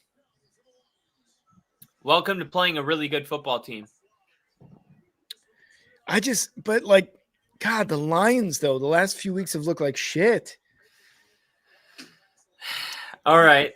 2.5 minutes and my nightmare. Gonna hand it off here to Montgomery for about 7 yards. Hey, buddy. Oh. Please cheer Kyle up. Hey, buddy. Oh. Hey, buddy. Oh. Lucky. Everybody, say hi to Woody. Or Woody, I mean, not Lucky. Hi, Woody. Hi. He acknowledged you. Put the headphones on him. I want to hear his comments on the NFL. 2nd and 2. Goff in the huddle there. Angel likes him. He's cute. Give him a He's good day. A little cutie. You're a good boy. All right. Free. Enjoy your life. I won't. Go on. Be happy. Be happy. Don't be a fan of any NFL team ever. Stay. I'll Burn just my bring Broncos you down. things. Don't let this be passed down to my children. Oh, God. 2nd and 2 coming up. Goff going to hand it off here. And they're going to stuff him a yard short of the first down. 3rd and 1 coming up. Pass this down to my children. We will rise. There's a scene, I forget from which movie, where the guy's getting a gun pointed to him. And the guy's like, if he shoots me and kills me, I want you to shoot him and kill him. And then I want you to go and delete my browser history. I was like, that man knows what he wants. That man has seen some shit. Oh, yeah. No pun. No pun. Gotta open this door for this guy. You want to go? Of course. Trader doesn't want to stay in with my Broncos energy. He's like, I don't need this shit. Me neither, dude. But I can't evade.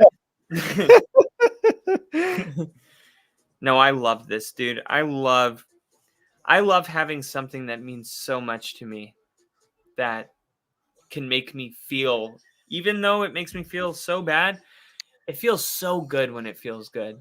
The highs are so high and the lows are so low. The highs are so high that I legitimately don't even think about is it worth it to endure this stuff? And we haven't been to the playoffs in 8 years, and I'm riding very strong. I'm yeah, I'll be here forever. I don't care what you guys do. I'll be here the rest of my life, and I'm in. It's funny how they get a hold of you like that, you know? Mm-hmm. Like the dog knows, hey, let me get out of here. These vibes are these vibes are too strong. But us, the fans, we never leave the room. We stay and we force ourselves to watch. We're like the worst people to ourselves. We really are the worst people to ourselves. Enable ourselves. We're just enablers. You That's fucking what our channel enabler. is. Only Football is really just some kind of meetup where we can all discuss, hey, I'm Bill and I'm a Giants fan. Hi, Bill. We're literally AA for football fans. I'm a Broncos fan. Started 1-5. I've been there. Yeah, 07. Yeah. I started 1-15. What do you guys know about losing? Hey, let's not fight. Let the Broncos fan talk. I was there for the Bears Super Bowl loss. What have you gone through, you piece of shit?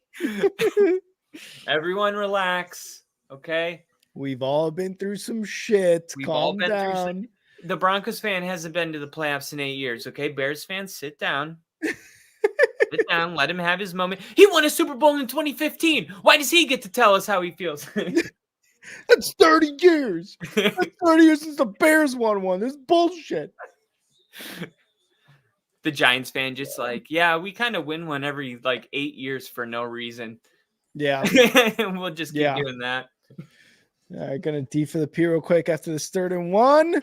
Gonna hand it off. First down, unfortunately. All right, got D for the P. All right, 3rd and 1. Not a situation that Denver wants to be in, of course.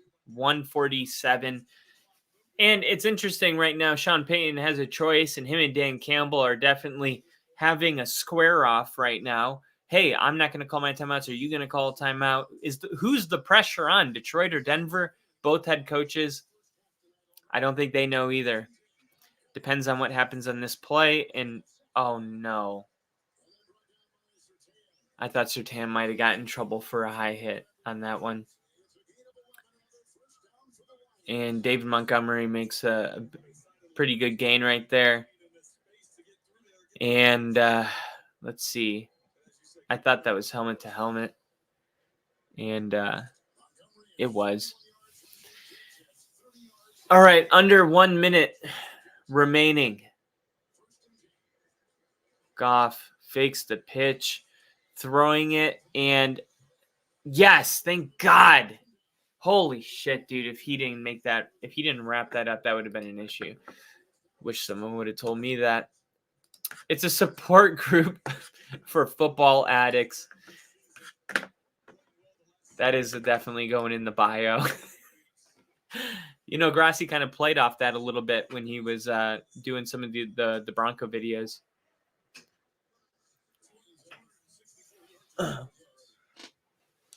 Why do they put him in here? Oh, so you can eat? Here, eat. All right. All right.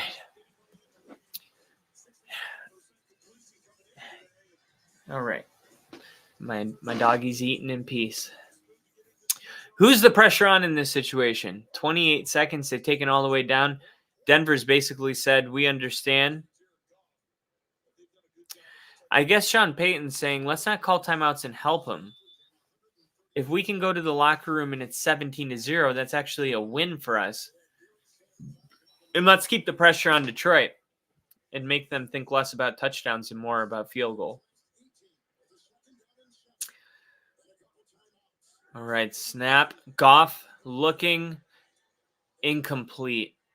Oh, man, that looked like it could have been a touchdown if a better ball was thrown. St. Brown definitely had some room. Was it a push-off? I don't know. They're not showing the replay.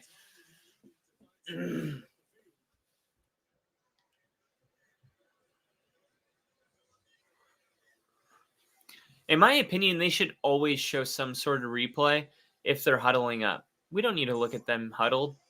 I mean, once in a while, it's cool to see them call the play and be animated, but overall, more replays. Yeah, that's my vote. 3rd and 7. Big 3rd down. God. Goff looking, throwing wide open. Middle of the field, touchdown. And Denver's going to have to pull off in all-time comeback here.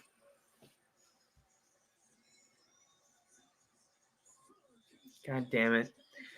I want to punch a hole through the wall, but my name's Kyle, and I can't contribute to the stereotype, so I'll just rage in silence. God, this is one of those moments where you just want to put a helmet on and get fucked up because you're not good enough to be out of there.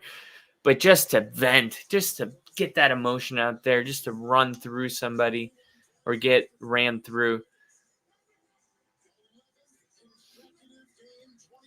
In 2000, I believe it was 2014. 2014, the Denver Broncos had Peyton Manning. And I remember they got off to such a great start. And I think they were 6-0 at the time. And then in come the New England Patriots. Now, the Patriots were also 6-0. I think actually 7-0. It was the last two undefeated teams. I remember that. And the Patriots came in. And the Broncos were up 20. No, the Broncos went to New England, and they were up 24-0. The Patriots came back and won that game. The year before that, Denver was playing the Chargers, and they were down 24-0. Denver came back and won that game. We have seen a lot of comebacks. And that's why you always hear me when I'm calling like these games. I'm always like, it's not that big of a deal. Just one touchdown, you're back in it. Mm-hmm. That's not just like false hype. 3 possessions is not 5 possessions. You're gonna receive the ball in the second half. Okay, step 1, score, which you have no faith right now that they can, but that doesn't mean they won't. And make it a 2-possession game and rely on this defense. The defense is a good defense, and they didn't have their best half, but I really think Detroit scores 3 more points in this game. That's my prediction, that there will be no more touchdowns for Detroit. And I feel really confident with that. Mm-hmm. But can Denver score more than 24? That's what the second half is going to be about. Yeah. It sucks going into halftime with a 3-point deficit. Like you said, there's been things that are giving hope right now for the Broncos. And like I said earlier, man, Sean Payton is someone who can do those halftime adjustments, and the Broncos are going to come on that third quarter looking really, really good offensively because the defense has done its part. Yes, they've given up 3 scores, but look how they've done it, right? Like they've done it after putting up great defensive efforts. It's just really the offense that has to pull their own weight in this game. God damn it. That sucks, though. That last touchdown, like, damn it. Yeah, that one was really bad. Can't agree more. Had to do something to cheer. All right, I'm opening the door again for my dog. He's like, I don't want to be in this energy. Don't worry. I don't either. Somehow I must suffer. He's got to help us out too, though. I must suffer. This is the life I have chosen. Oh. All right. You guys want to hear a fun halftime story? Please, something. All right. So when I was a kid, born in Wisconsin, I was born in South Milwaukee, and my dad got a job or something, and they moved out to Sun Prairie, which, if you read books growing up, you might have heard of Little House on the Prairie. Little House on the Prairie actually takes place in Sun Prairie. And I was in first grade, and I had a girlfriend, and she was a cheerleader. Her name was Gabrielle Bryan, and her dad was a fighter pilot. Gabrielle. Shout out Gabby. And yeah, we called her Gabby, and her dad was a fighter pilot in the Air Force. So every morning, I'm not making this up, every morning there used to be, when we were in PE, and it was like 8:30 a.m. on the dot. He would fly over the school, and that was his way of saying hi to his daughter. That's awesome, dude. It was so cool. And we That's dated, dude. awesome. It was so funny. It was like we would be on the phone like all night, dude, just like the house phone, like the house phone. And our parents would get called into teacher, conferences, and both of our parents at the same time, like if Kyle has to go to the bathroom, Gabby has to go to the bathroom. Oh, Gabby has to go to the bathroom. Kyle has to go to the bathroom. And we, we would do like secret kisses on the cheek, and stuff like that. And we ended up dating for 3 years. Kyle, you dog. I know, dude. 3 full years of just like the most pure, like what you're thinking of when you think of like a pure children love, like little kids, like just, not in a weird way, but like in a pure way. Yeah. And that's what we had. And then my mom was like, we came up, and my dad was pursuing a professional golf career. So we moved to Florida. That's why we moved to Jacksonville. So when we moved to Jacksonville, I had to say bye to Gabby. And it was like one of the worst days of my life. Heartbreak. Like, still hurt me. And I was a kid, man.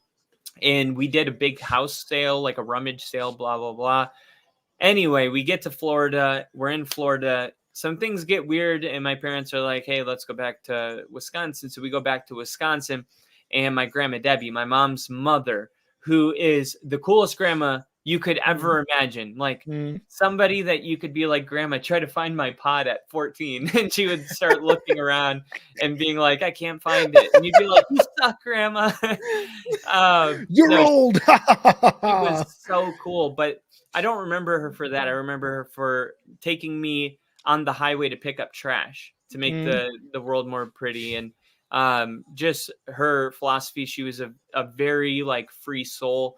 She didn't judge people, and she just loved everybody. And I moved to back to Wisconsin, and my parents were going through something. And then she was like, I'll come pick up, Kyle. And I remember I was with her, and I told her about Gabby, and she was like, oh, that's crazy. Do you know where she is? I'll drive to her house. And I said, no, but I remember her phone number because I've dialed it so many times, and it's a landline. So I said the number. I could repeat it, but I won't. How long ago was this after you left? So I was 14 at the time, and I left at like 9. Oh, wow. Okay. Okay, so it's been a while, and I dialed the number. Actually, yeah, about 9. Yeah. So I dialed the number, and her mom answered.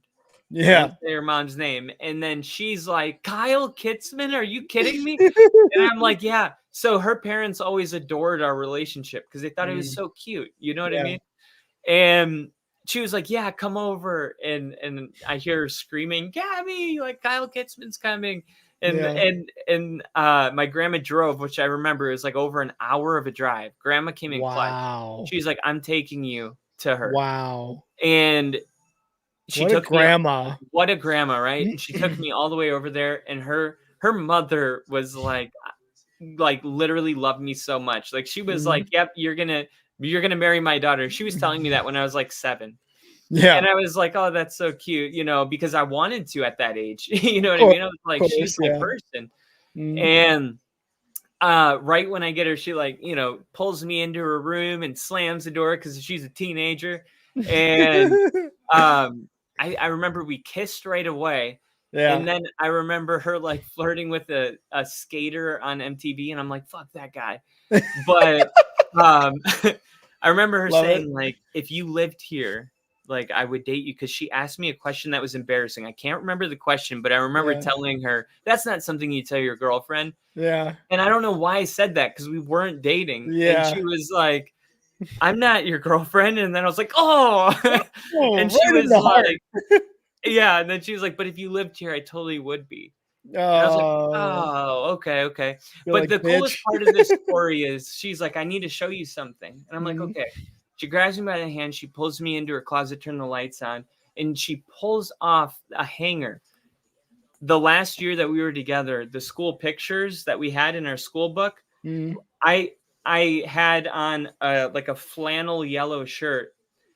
I had dorky glasses on with a yellow flannel, dude, as bad as you can imagine. It was bad. Yeah. And she had the shirt hanging up in her closet because she Wow. bought it at that moving sale that we had before we moved. That's awesome. And she was like, I still have your, and I was just like, dude, this is like, I realized as I got older how rare it is to like at such a young age meet somebody like that. Yeah. And then I thought about a lot of the relationships that I've been in with like a perspective. And I was like, you know what? Taking like obviously sex out of the equation, like there's nothing different about my relationship in 1st through 3rd grade as a lot of my other relationships. Like everything I felt was exactly the same. Like the heartbreak I felt in high school was the same I felt when my mom said we're moving to Wisconsin. 100%. And that same heartbreak, is like getting divorced. Like it's almost like my love for people was strongest when I was young. And as I get older, you get hurt and then you just kind of like, it's, I don't know. I think maybe kids love the purest and adults are bitter and resentful.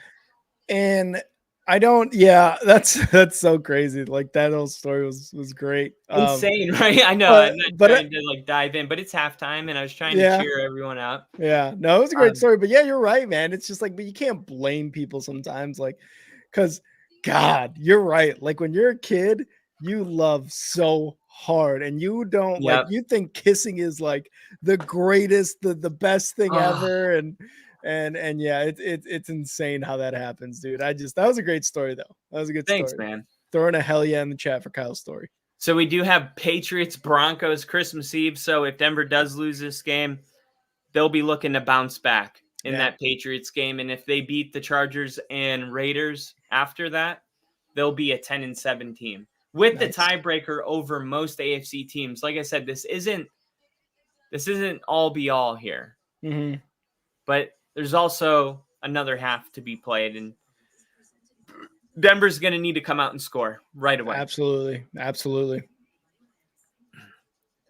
I think they can. God, dude, I just want them to score so bad. And it's like, it's one of those things that we talk about where as fans, like we want them to score, but they got to show us something on offense that could be like, we do have offense that can score. Like this defense for the Lions isn't that great. Like they've been able to put a lot of pressure on Russ, but they are not that good, man. Let's fucking get some points on the board. Yeah, they're not that good, and we're really fucking stabbing ourselves in the chest and shooting ourselves in the foot, whatever. Yeah. We're giving them way too much credit.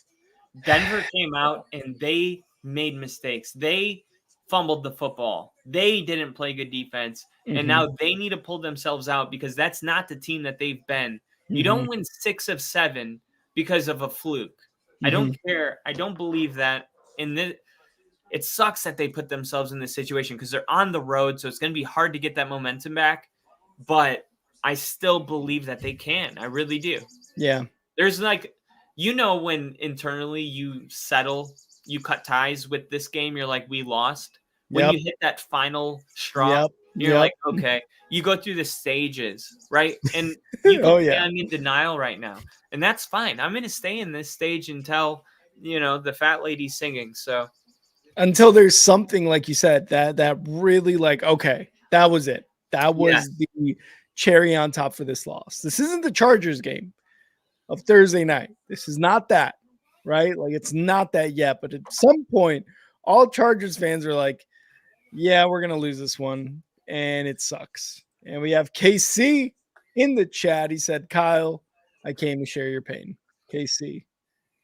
Thank you, KC.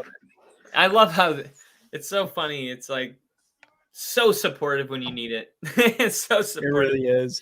Dude, you know what? I was just thinking about it, and I've actually been thinking about it for a while. Where's Steve at? We haven't seen Steve in a minute. Yeah. If anybody knows Steve, tell him we miss him over here on the Only Football Podcast. We need him back. But in the last couple months, I've gone through life events that have made me disconnect with people I would normally engage with. That's true. That's true. So I do understand that, like, that happens. Yeah. You know? Yeah. But we do miss him. Absolutely. So That much. doesn't change. That part Yeah, does not we do change. We miss still him. miss him in the chat. But yeah, if anybody can hit up Steve, let him know. The boys. The boys miss him. Let him know. At least let him know. I just that we always care. love. I always love when he comes into the Just streams with a trolling. joke, trolling. Yeah. What's the difference between Kyle and a prostitute? What? Kyle's not worth anything.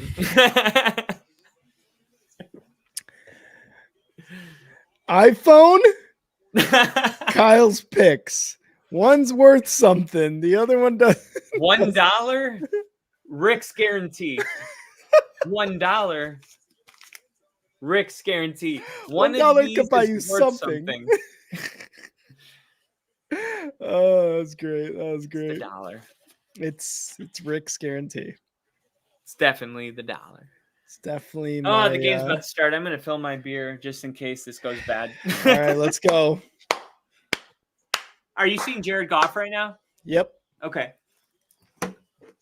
Nodding his head. Playing the game of his life. All right, here we go. Kickoff is kicked.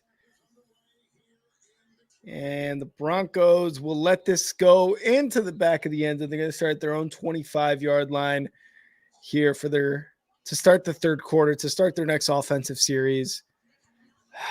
We need the Broncos to score, guys. Manifest a Broncos touchdown on this series, everybody. We need that positive energy going forward for the Broncos to score here. Russ bomb to Cortland Sutton. That's what it is.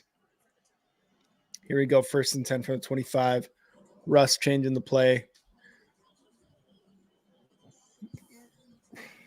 Takes a snap. Hands it off. It's going to be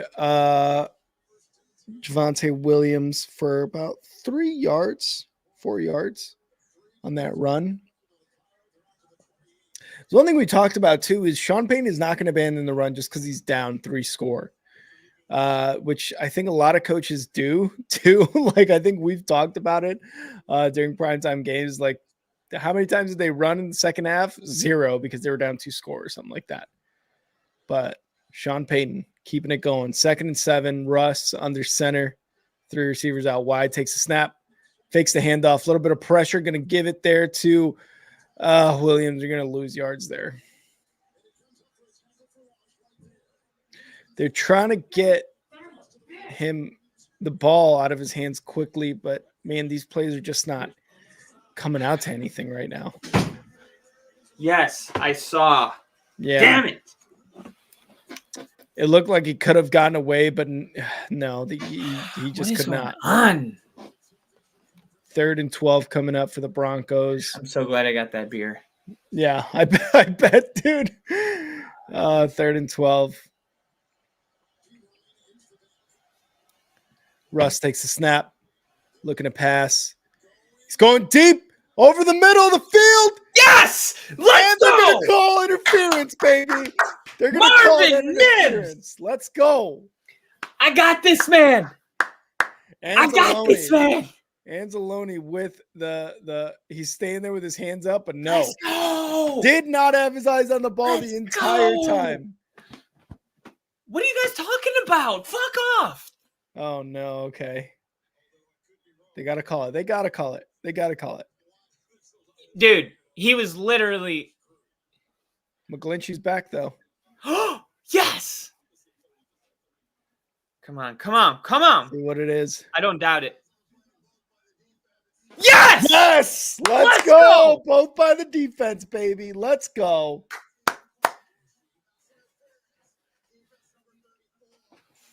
Let's go, baby. Anzalone with the pass interference, and they're going to be in Lions territory. Great job by Here we Russ come. on that pass.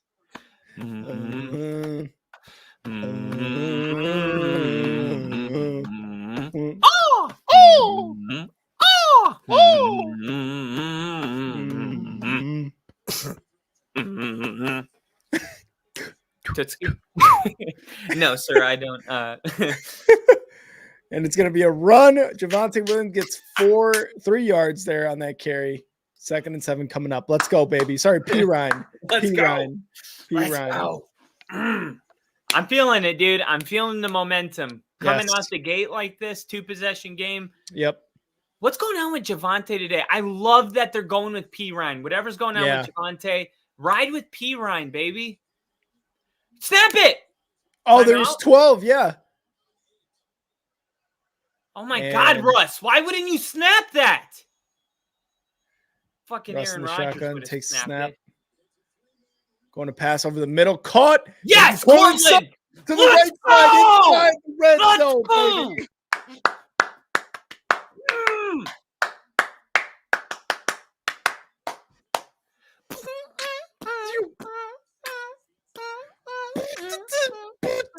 This is how we do. We make a move like a fool while we up in the club. This is how we do. Nobody do it like we do it, so show us some love. 50, Bentley, Chrome hydraulics. fresh out the sun. Takes a snap. Run up the middle. You ready? It's Here gonna we be come. Javonte. Call up Lloyd Banks to get that motherfucker crunk. God, G-Unit had a stranglehold on me when I was in grade school. Dude, that was like a historic beat. If I had like a Hall of Fame for beats like that, that is 100% in. Dude, that used to. Yeah, that used to fuck. Just like I Still Kill. A lot of people don't remember that one. I don't remember that one. I Still Kill, Akon 50, Eminem. Dude, that was a banger. Oh, I don't remember that one. 2nd and 4. Fakes the run. Russ to the end zone. Oh, just out of reach. Is that holding? Trotman? Is that Trotman? Yeah. Oh, just out of reach for Trotman, who scored last week too. You can't just said, scream holding, Kyle. No one's gonna believe you. Angel said you're gonna strip if the Broncos score. No, it's weird. I'm not. Yeah, you are. I believe it. No. Calling it now. Hey, you guys, man, chill. Hey, yo, chill out. Stop. 3rd and 4 coming up for the Broncos. 1 and 6 so far on 3rd downs. Thanks, Rick. Sorry, but only 4 yards on this one. Russ, shotgun, takes a snap over the right side. Get there, little Jordan Humphrey. Let's go, baby. Let's go, baby. First down. That's why. That's another guy, dude. We were willing to get rid of money to bring up, elevate Lil Jordan Humphrey from our practice squad because he earned the position. Who did you guys get rid of? Right there. That's as reliable as it gets right there. 1st and goal. Gonna hand it off up the middle. I love it. Gets 3 yards. I love that they're rolling with P. Ryan. No offense, Javonte, but you're not on your shit today. Yeah. And P. Ryan is a much better passing game, and they're still getting. He's not in trouble. Yeah, it's not even the doghouse. He's not on the sidelines just chilling. Yeah. Like they just need to. Hey, doing the same thing over again and expecting different results. Yeah, we're not gonna do that. Sean Payton's very good at that. He does not care about your feelings. 2nd and goal under center. Russ fakes the handoff. Pass over the middle to the end zone. Fuck! Oh, my God. Damn it. Out of bounds there. God damn it. 3rd and goal coming up. I love this play. I love everything about this. I love the throw. I love the big grab, but that is a legal move to push a wide receiver out of bounds. There's no force out rule. There hasn't been in like a decade. So it's been a while. Yeah. Okay. 3rd and goal here.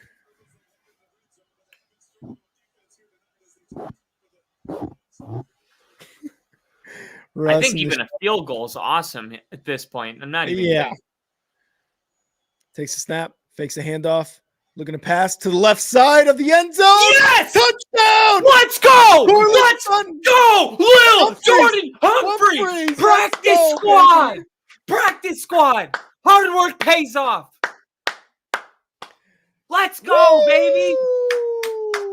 Broncos come out in the 3rd quarter, scoring their first drive. Oh my God, dude. And as I sit here and wave this flag, it occurs to me, Do you know the people besides Justin Simmons that stand out and sign autographs? Lil Jordan Humphrey, Marvin Mims, the guys that don't know how long this is going to last. Yeah. They're the ones that want to sign autographs because how long will they be able to say that people wanted their autograph? And you see the work ethic translate to the field. These guys are hungry. They are hungry. That's why they'll stand in the rain. That's why they'll stay an extra hour after practice. That's why they'll stay after in the meetings. And that's why they're going to make their way onto the field in an important game when Sean Payton has to trust a couple people. You put in some practice squad guys, like they're the ones that are pulling through. They're the ones pulling through right now. Yeah. Love it. Fucking love it. Hey, Rick. Yeah. It's time to update the ticker. Let's do it. Let's do it. I just wanted your excitement. That's all. All right, so we got so far. We're waiting for the extra point. 7 Broncos, Lions 21. We are gonna go with that extra point. Good vibes, Rick. Let's do it. You're right. You're right. I am. I'm Xing you for what you are assuming. Bad vibes. You're Bad assuming vibes. you have to wait for the extra point, and I don't like that energy. We're just gonna give it to him.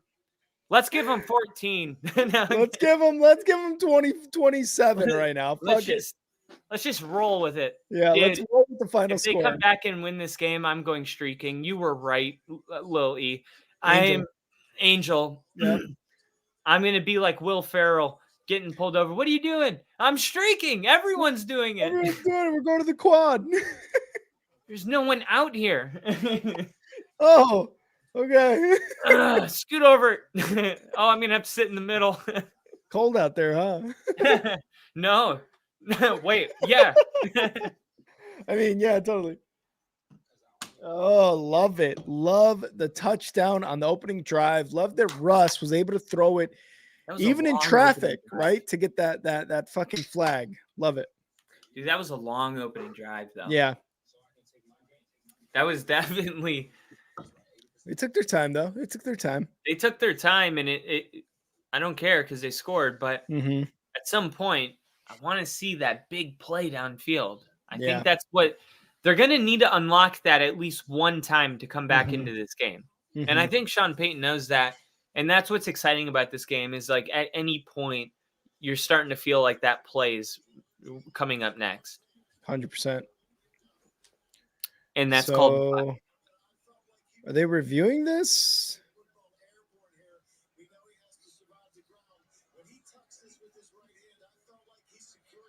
I think he's got it. I don't think there's. Yes. Let's go. Let's go. Call stand, man, baby. We needed that. Woo! And now Wilson will do a little dance. Don't dance too much. We're still down 14, but do a little dance. Let him know that. Let him know that. Says the guy who put up 7 points before they even. Don't dance too much. Don't dance too much. I can't tell who you're burning right now. Is it me? Are you burning me right now? Yeah. Wait, why? Because you're like, don't dance too much, and then you put up the 7 points. Oh, no. I am not held under the same standards of my players. I just am separate. They are a separate entity. You're right. They're the ones on the field. No, I'm a fool. Hey, I love the honesty, Kyle. So 10.5 minutes left in the third quarter after that touchdown drive by the Broncos. There's a Manning jersey for you, Kyle. A Manning jersey? Where? 18 on the screen. Yeah. Well, it happens to be a official NFL jerseys ad with every jersey on the side. Did you see that? Yeah, I did. I want to get one. No, I got a Peyton Manning jersey here. I was going to pull out for this game. Oh, really? I was going to. And I said, definitely going to. I said, no, man, I'm not doing that. I'm not doing that because Peyton Manning is what we were. And as much as I want to pull out that security blanket, the good old days, I need to ride the nervousness. I need to ride the uncomfortability. and I need to do it with a Russell Wilson jersey next to me, not a Peyton Manning jersey. Mhm. Russell Wilson will never be Peyton Manning, and maybe no one will. No. 55 touchdown passes in a single season may never happen again. Unless he wins a Super Bowl for you. Who? Russ. You're right, but it wouldn't be the same. It would be like I mean, when Peyton won, he did it on the defense, not the offense. So yeah. I think it would be actually eerily similar. But dude, just how much fun 2013 was. I cannot. You know what it's like to score 40 plus points every week? Yeah. I mean, no, I don't. Manning 7 touchdown passes in a game. Yeah. Like, I was so happy. My mental health was at an all-time high. When I really look back, bet.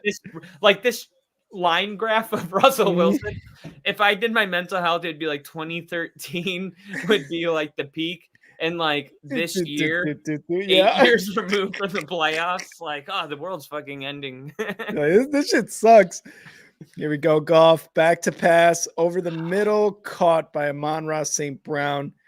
And he's going to get to midfield there. God damn it. The defense needs to step the fuck up, man.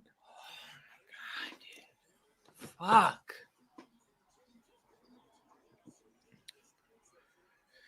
They need to get pressure. They're not going to call a holding there. Like, come on.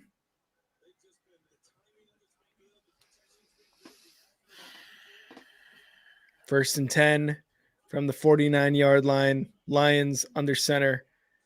Goff takes the snap, fakes the handoff again. Going to the left side, incomplete. Luckily, Surtain is on coverage on this play. This should be a completion. If Jared Goff throws this good ball, they're blitzing Alex Singleton. The problem is Alex Singleton doesn't get off of the running back. Yeah. So Jared Goff, they're down one guy, and then Jared Goff has extra time.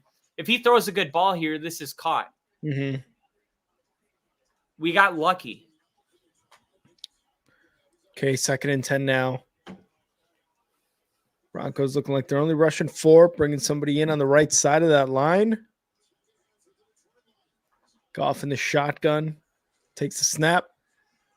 And they're going to run it. Stopped at the line, baby. Get up. Let's 3rd go. and 10. Coming up. Jones. 3rd and 10. 3rd and 10. 3rd and 10. God, I love these boys. I'm riding with them. I'm not scared, dude. I'm telling you. No. What I said before the half, I was like, I am comfortable. I'm conditioned. We've been through training, military training. You know, when you first start, it's weird, and then all of a sudden you're conditioned for it. Yep. I am conditioned for this moment, for this game, for these emotions. Denver will be back in this game. They're going to run the ball here on a draw. No! Not if you can run it on 3rd and 9. Damn it! On a fucking draw, too. Come on. 3rd and 9, and they run it. Come on, Vance. Let's go. No. This defense, they don't need a fucking pep speech. A pep talk. Man. They're going to get it right. This is pissing them off way more than us. But God damn it. You got it on a 3rd and 10. You've got to stop them there. It was such a sneaky play. Gonna hand it off again. Jahmyr Gibbs to the right side. Oh my God, stiff-armed Surtain to the ground. Still on his feet. And he finally gets taken down at the 5-yard line. Jahmyr Gibbs is one of the keys to the game when they were talking about this game pregame. And he's just proven to be very, very good right now. And it's the worst run defense. They've been bad. They've been sus all year. Yeah. And they're still growing, which means that there are glaring weaknesses. And one of them is their running defense, and it's being exploited. 1st and goal now. Goff on their center. Motion, takes a snap, hands it off. Jahmyr Gibbs again. Gets the line of scrimmage and stopped. I love Hennington right there, holding him up. 7th round draft pick 2 years ago out of Wisconsin. Guy's a genius. He's got like a 4.0 GPA. Oh, really? And in like a master's degree. God damn. There he is. That's our dog. That's who Cooper. you don't want to. That's who you don't want to talk to pregame, or he'll bust you in the head. Or he'll bust on your head. 2nd and goal here for Probably the in this game, Lions. yeah. Takes a snap. Goff fakes the handoff. Get him, Cooper. Want to pass. Let's over go. To nope. Incomplete. Fan gets the ball. I Love think they're it. going to stop him here. Denver's going to score, and it's going to be a 10-point game with 3 minutes left in the third. Let's go. And that's fine. That's fine. Love that. I'd love that. We're chipping. But we got to stop him here. Tick, tick. Denver's red zone defense has been pretty good. Mm-hmm. 3rd and goal in the shotgun. Goff. Broncos looking like they're going to rush some defenders. Goff over the middle. Complete touchdown. Lions.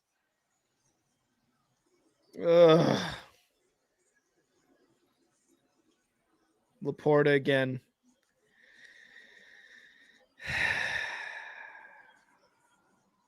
Touchdown Lions.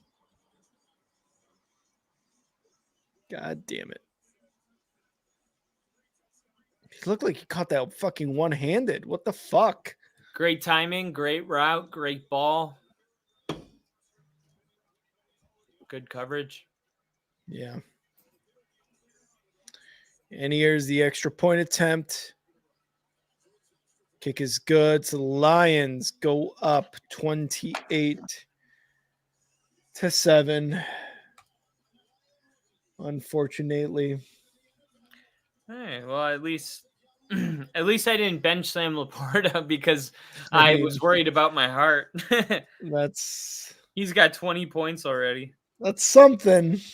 It's just not what we wanted. Not at all. Dude, fuck them. Ugh. I hate this. Can only imagine how you feel, Kyle. I think that if they score, it's 14-28. That's how I feel. It's only a 2-score game at that point. Only a 2-score game. I'm worried about keeping this game within 2 scores. And I do think at some point they're going to need either a fumble or an interception, which the Lions have been great at providing. Mm-hmm. And that was definitely a key to winning this game. So they are being very mindful of the fact that they don't want to turn the football over. But that doesn't mean that they weren't mindful the last 5 weeks that they turned the ball over. They have a problem turning the ball over. And I think that's going to be the key. Denver's going to need a score in this drive. And defensively, at some point, they're going to need to take the football away, not just stop them. I mean, they're going to need to do that at least once. But I'm talking about a full takeaway, maybe a 20-yard return. Mm-hmm. Any kind of fumble six, pick six changes the entire game. But the defense has been good for at least one of those a game. So I'm gonna keep believing that that's around the corner, and I'm gonna believe that Denver's gonna score in this drive. I really think the defense needs to try to incorporate more blitzes too, because that was one thing Jared Goff in these last few weeks has shown, that when he's under pressure like that, he makes some really bad mistakes. And the way that Denver has been in terms of turnovers, getting the ball right, whether fumble or interceptions, they're up there in the league right now. They've just shot up there with their recent, winning ways in the last 7 games. But the most important part is getting that pressure on Goff to create those turnovers from him, to make those mistakes. So the Denver Broncos could, get something going, defensively. They need to incorporate more blitzes. They really do. Yeah. 1 touchdown, 14-28. If you were just turning the game on and it was 14-28, you wouldn't be like, oh, this is a blowout, let me turn it off. You would keep watching. So we will too. But we need a touchdown here. Yeah, 7 minutes left in the third. Lions kick off. Not going to be returned. So the Broncos going to start off at their own 25-yard line. Russ is going to come out after throwing an absolute dime the last offensive series. You're being sarcastic. No, he threw a Wait. dime. Okay. I thought you were like fucking with me. Russ, after an incredible series. Pause. Pause. And then you took a drink, and I was like, oh, dude, what a dick. Here we go. 1st and 10. Russ. Quick pass to Wow. left side. Cortland Sutton Yes. barrels his way for 8 yards. See, all the above. I love it. Keep that going. Mm, They want to bring the pass rush, 3-step drop, plant foot, throw, yes. caught. That is automatic. That is Get it? what practice is about. Let's keep that going. Get it to your number one guy. He's going to win Of more all often than things. not. Of all things, get it to your number one guy. Number one. Get it to your number one. 2nd and 2. Russ under center. He's like, everybody come the down, dude. Everybody come the down. Takes a snap. Going to hand it off. McLaughlin up the left side. Yes. Looks like first down so far. And you see McLaughlin getting some work. It just shows you, like, Sean Payton legitimately is, like, in real time adapting to the performance that he's getting. Look at him. They're telling him, you're still in the game. He's like, why? It's 3rd down. You guys never stay with me. Because it's a QB sneak, you fucking idiot. Just get out there. And the quarterback sneak is successful. Russ barrels through for that 1st down. Broncos looking good. Lying down.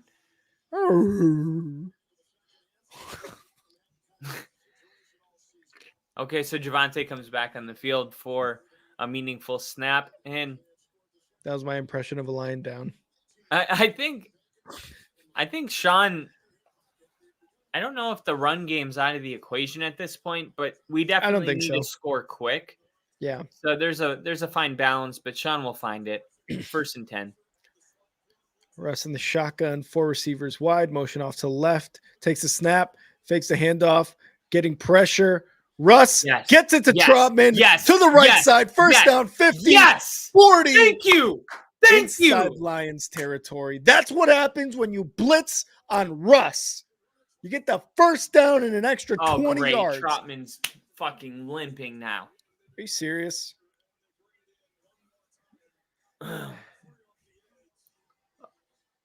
Is Dulcich active? We need He's your other tight end, right? Yeah, he's been on IR for like the last 5 weeks. Mm. Oh, it looked like he took a shot to the knee too. He's still on the field. I see him lined up right underneath Judy. Shotgun Russ takes a snap, fakes the handoff, looking to open. pass. Russ going deep over the middle. Oh, no! No! You had that in your hands, dude. What are you doing? Oh, it knocked him. Okay, he knocked it out of his hands. Okay, but God damn it. I really thought it was just a drop. That's why I was super mad, but he did kind of knock it out of his hands. That's what strong hands are all about. Yeah, but Jesus Christ. 2nd and 10, Russ under center. Look, snap it. Snap it. Timeout. What? Are you telling me that you had 3 opportunities to snap a football to draw them off sides? And you burned a timeout instead? I just, like, why aren't you snapping it there for the flag, man?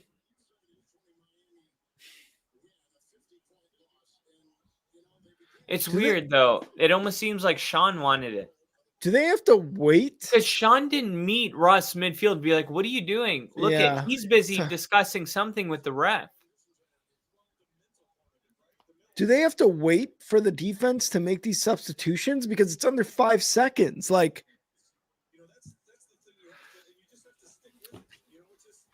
I don't really know what's going on with this play, to be honest. Like, I felt like I had a grasp on it until that timeout happened, and then it all just got weird. 2nd and 10 coming up. Under center, Russ. They are in Denver Lions territory at the 40-yard line. Changing up the play a little bit. He's saying, hey, this one we're going for a touchdown. Takes a snap. Hands it off. Going to be Javonte Williams. Gets to just the line with some help from his offensive lineman. Maybe gets a yard there.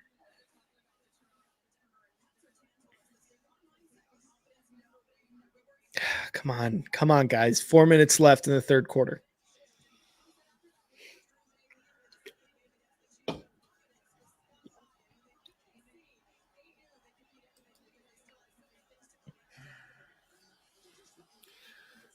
They're in field goal range. Mm. Not yet. No, because they're at the 40. I mean, maybe. 7-yard field goal. Not Yeah. yet. Takes a Wouldn't be snap. surprised if they go for something over the middle. Russ going deeper to the left side. Jerry Jeudy with the catch. 30 gets inside the 35-yard line. 25-yard line, sorry. Let's go, baby. Great job by the offensive line with the protection. Got hit at the end, but Russ was able to make that pass. Fancy like that feet. little, yeah, you like that little Fancy feet.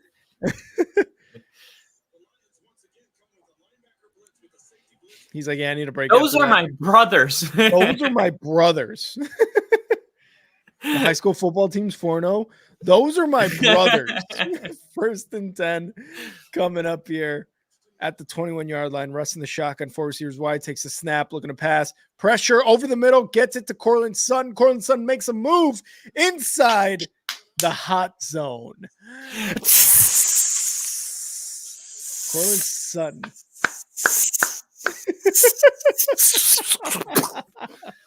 Let's go. Angel wants us to fuck him. I don't know about that, What? Angel. 1st and goal at the 9 for the Broncos. Russ takes a snap, fakes a handoff. Quick one. Oh, What? I felt like he had his hand in his chest that whole time. Sutton on Sutton. Son on son. Did he not have his hand in his chest this whole play right here? That's holding. What are you talking about? You can't hold both of his arms down? I think Russ has to throw that a little bit higher too. That's not holding? Fuck off, dude. Son's a big boy. He could have come down with that if it was a little higher. 2nd and goal now for the Broncos. Pass, but that gets overthrown by the terrible not pass interference call. Yeah. Takes a snap. Russ over the middle. Yes! Touchdown, McLaughlin. He got across. He got across. No. That was a touchdown. What are you talking about? Timeout. No, they better bring this play clock back to where it was at when they say that it was a touchdown. Because they're bullshitting right now. That's a touchdown. Ball crossed. I think the ball crossed. Crossed. Boom. Yeah, right there. They better bring this clock back. I don't care how long it takes them to get it right. Get it right. What are you doing? We're going with this? 3rd and goal at the half-yard mark. Oh, my God. Russ, QB sneak. Oh. Pitch the left side. Touchdown. Yes. Javonte Williams. What? Are you kidding me?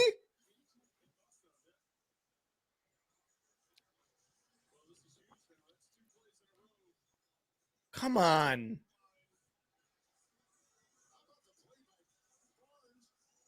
Oh, come on. Dude, no, he broke the plane.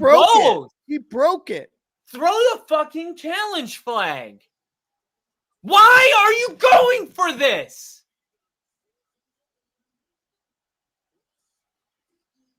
Touchdown.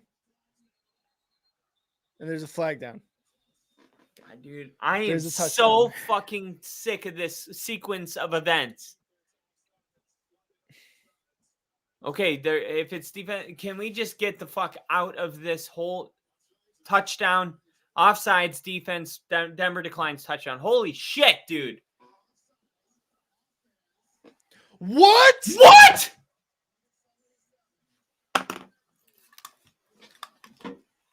What? Where?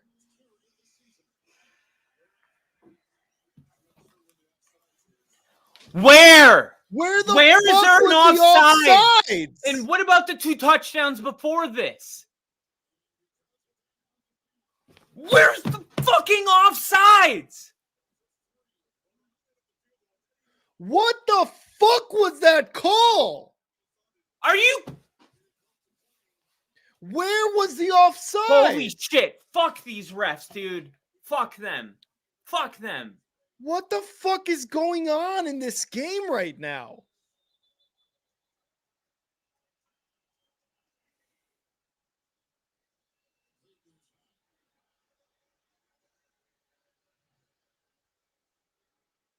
Oh my God, dude. Sean Payton's livid. I love that. Look at this. Where was the offsides? Look at Sean. Even the announcers are like, Look I'm at Sean. confused.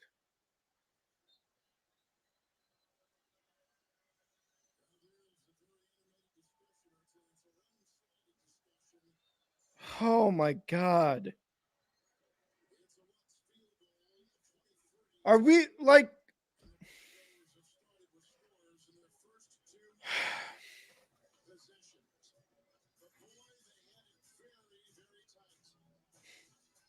what is he yelling at Russ for exactly? He's not. He is venting to Russ about these fucking calls. Holy fuck, what? Dude. I don't even know what this is, dude. There was a touchdown clearly on Jaleel McLaughlin, and then they don't challenge it, which Russ, you're venting to. You need to throw a fucking challenge flag, and then the second play, Javonte Williams scores, and you don't throw the flag.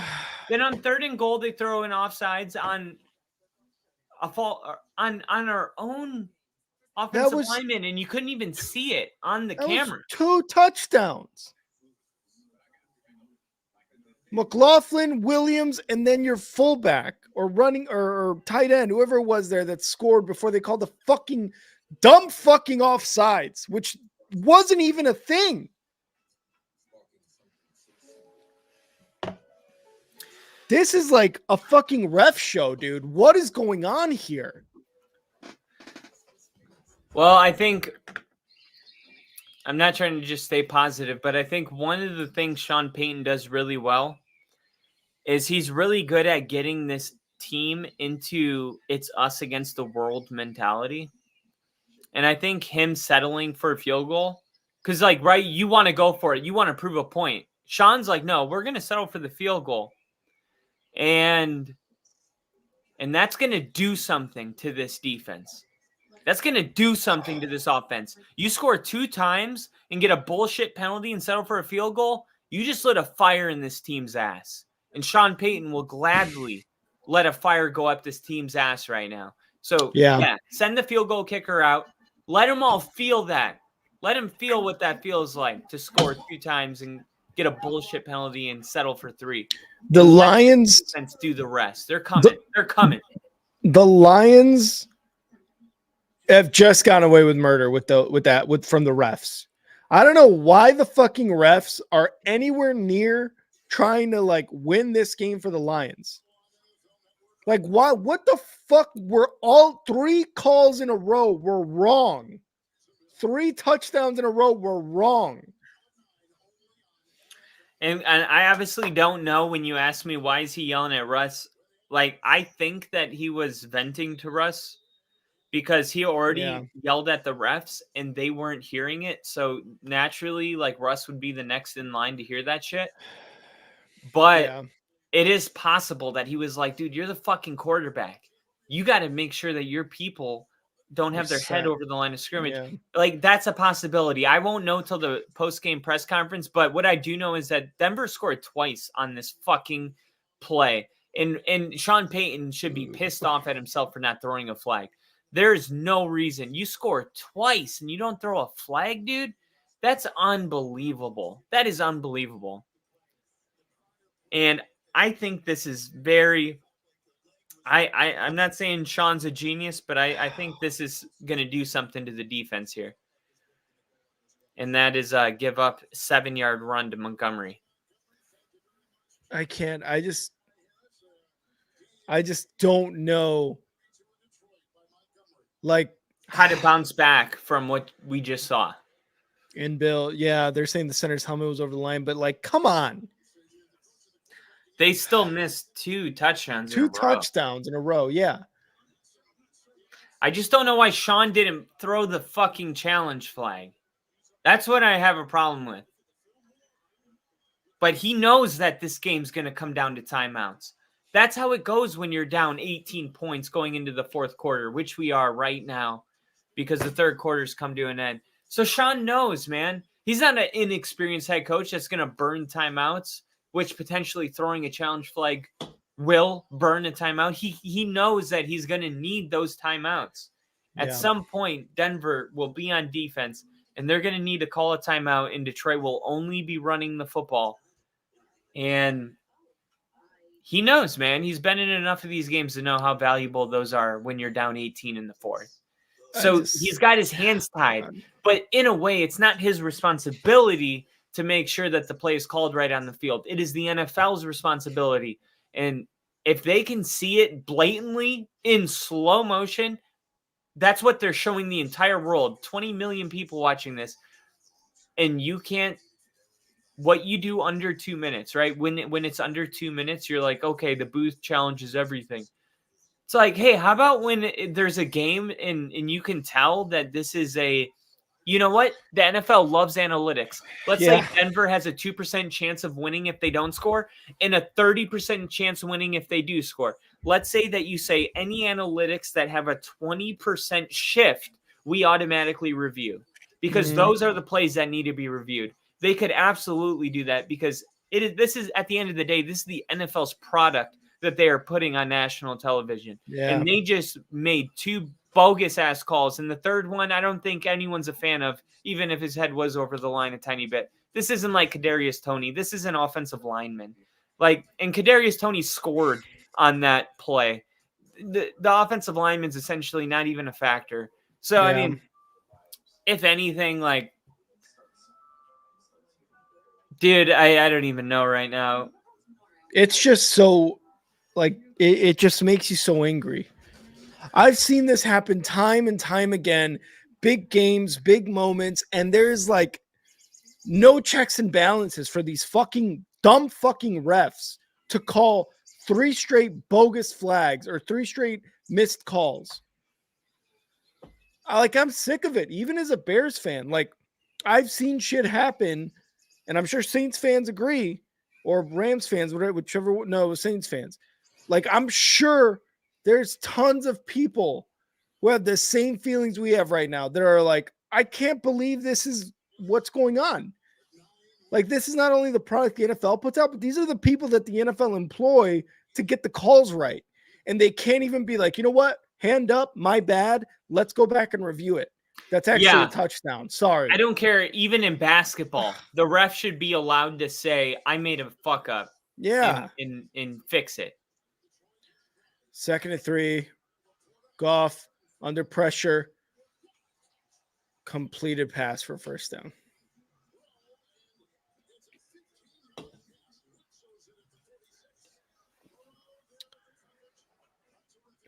God, dude, that just pisses me the fuck off.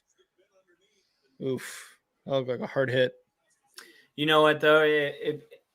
The bottom line is if Denver was playing better football, that wouldn't have been so significant. Yeah. And I hate to see the NFL step in and make it hard, but this is on Denver. So run here by Montgomery for about 5 yards.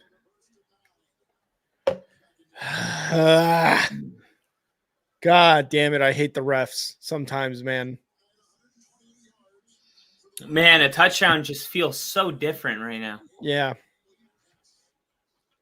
Man, 2 possessions. Well, God, dude, that is such a big fucking... Just bullshit. It's just bullshit. And there's nothing going to be done about it. Nothing. Can I see the fucking play? Oh, great. Fuck you, NFL. And they get a first down. What are we doing here, man? What's going on? What's going on? And Bill makes a great point here. The refs plainly screw up, nothing happens. But if you talk about the refs screw up, you get fined $150,000. Like, I don't know that makes any sense at all. At all. Dude, I don't care. I'm so reckless with money. If I was being paid millions of dollars, I would call these bastards out and I would gladly take the fine. Fuck money. Goff back to pass. Quick one to the left side. Incomplete. Oh my God. What? Morrow with the pass interference, I'm assuming, or holding. I don't know what it is. That happened earlier to us, and you said that we were letting we're letting them play it out. That's what they said earlier. They're like, oh, they're letting them play it out today. Okay.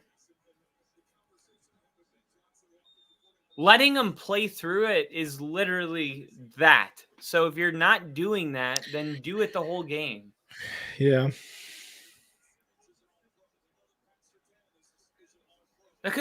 Dude, we saw that happen earlier. This is ridiculous. Lions going to get a first down inside the red zone. Fuck, dude. No one was offsides. I'm looking now on Twitter. There's nothing that was offsides about that fucking call.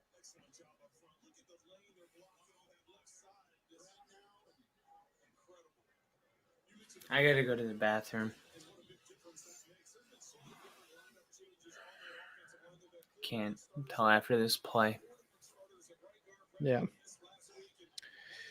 Jesus fucking Christ, man. I'm sorry. I'm still heated about that. They're going to toss it to left side to Jahmyr Gibbs. He's going to get to left side, and he's going to get in for a touchdown.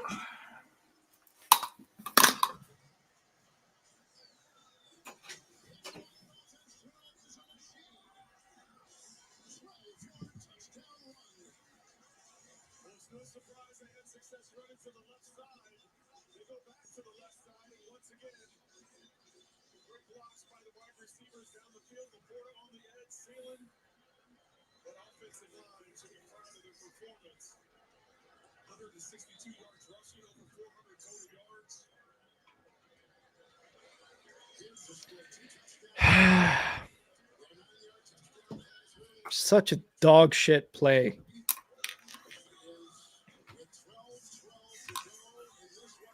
Dog shit fucking play.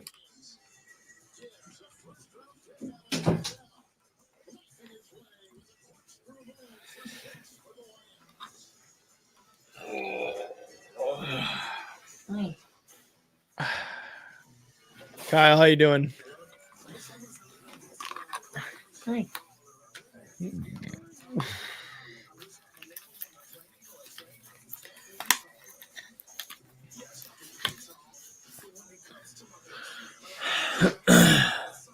How you doing, Kyle? You know, a lot of bullshit, but yep. At the end of the day, we're not playing good enough.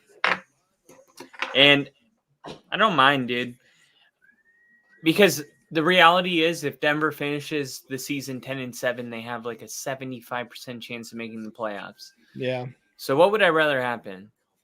Denver go through a final stretch of 12 games where they win 10 of them, but every single loss was humbling and it made the team get a lot better. Yeah. This is humbling. This is like, hey, don't worry about going to the playoffs. You won't beat anybody.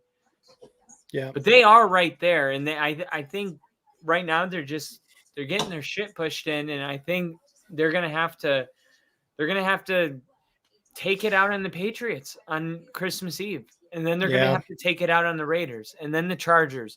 And then we can talk about the playoffs. And then Denver will remember that they just lost. They just got fucked up not too long ago, which sometimes when you go into the playoffs on an 8-win streak, it's almost like you're due for a loss the moment you get in. Mm-hmm. And I know that if Denver wins their last 3, they have a chance. And I know their last 3 are a Chargers team without a coach, Patriots team, and a Raiders team. Like Raiders, I'm sorry, they're not the Lions. So I think that they do win their last 3, and I didn't think this was a must win, but it was if we were going to be confident. So now we're not confident, but it's kind of like a mirror, because if they win their last 3, then we're confident again. So it's like it's like either way we were going to end up where we end up, or we're going to miss the playoffs entirely. And I hope that's not the case.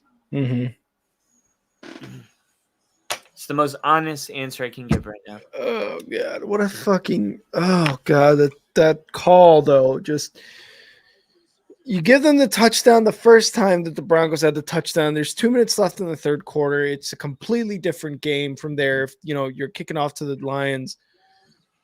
God, I don't know. God, I hate it.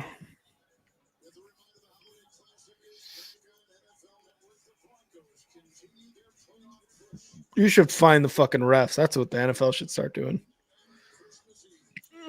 Find players for talking about the refs.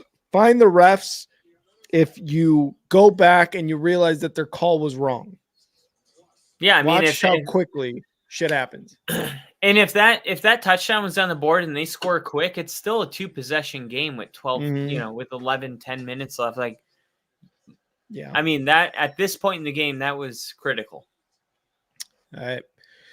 Russ back with the ball. 1st and 10 in the shotgun. Going to pass. Little pressure, moving right, running for about a yard there.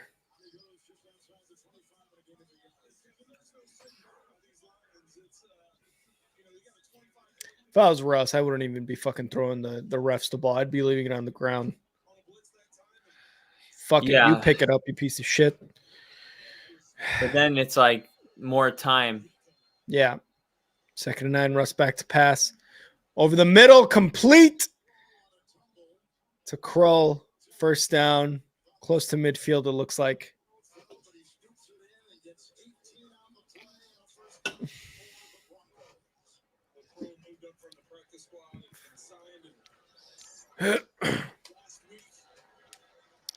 Shotgun Russ, 3 receivers wide, takes a snap, pressure, and passes batted down at the line.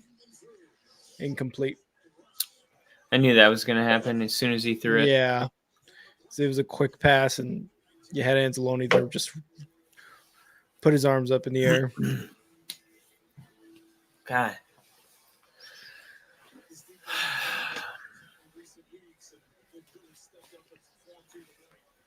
All right, 2nd and 10. Yep.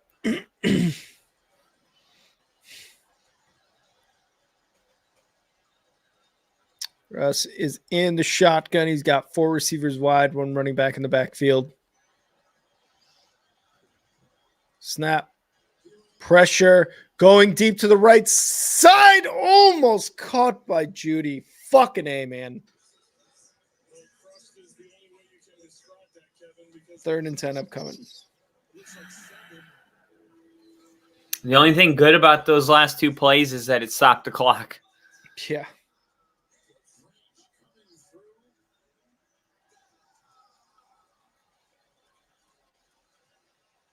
Jeez.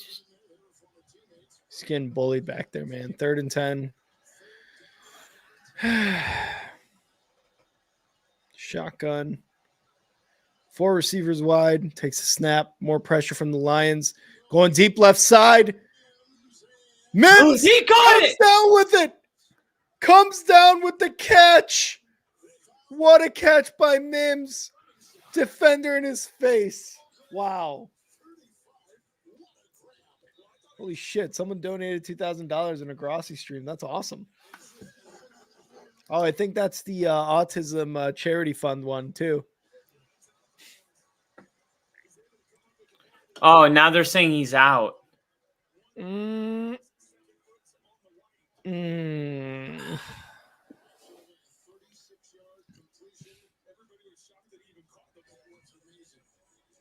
Oh my God. So the refs can fix that. Okay. Yeah.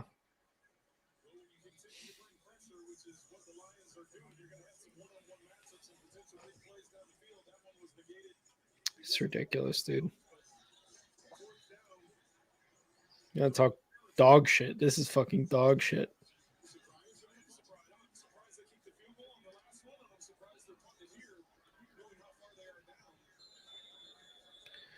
Fourth and 10. Broncos gonna punt here.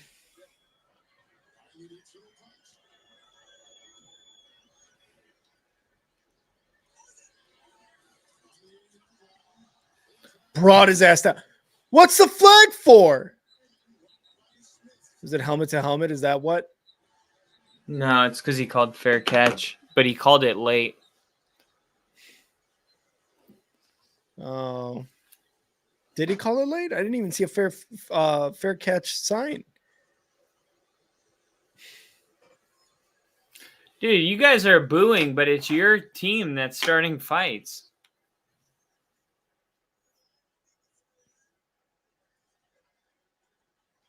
I don't know how else you can tackle somebody. Like, Oh. yeah. Yeah. Okay. I didn't see him call it.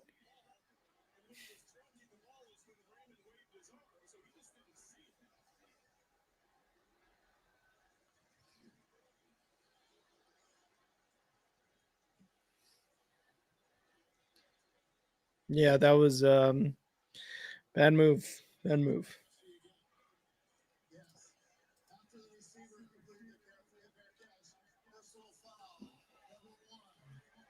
Yeah.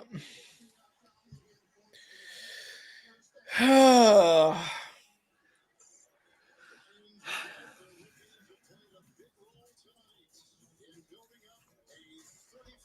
my God. At least Grossi's having a good stream. We are on the struggle bus over here right now. Dude. All right. D Well, for the P. Sean was definitely punting that football because he wanted to try to at least pin the lines back, hoping maybe a safety, and then you could get the ball back. Thought that there was a better chance of that happening than Denver not converting on 4th and 10. When you weigh the risk of that, the Lions would be in field goal position.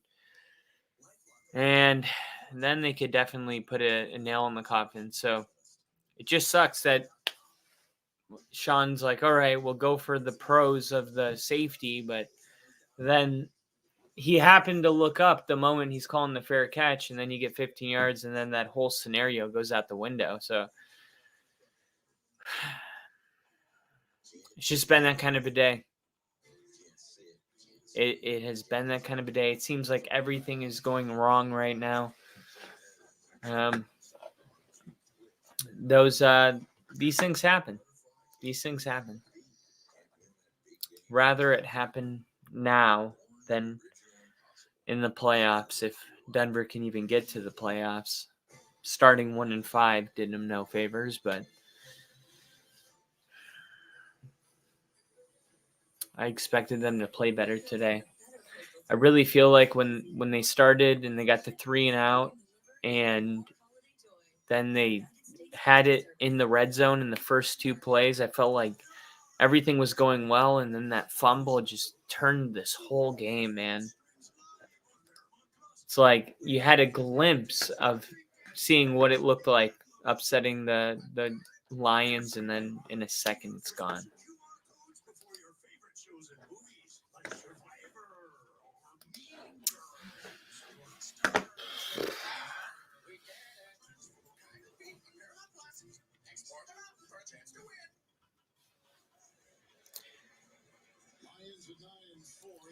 Definitely going to be a quiet plane ride home.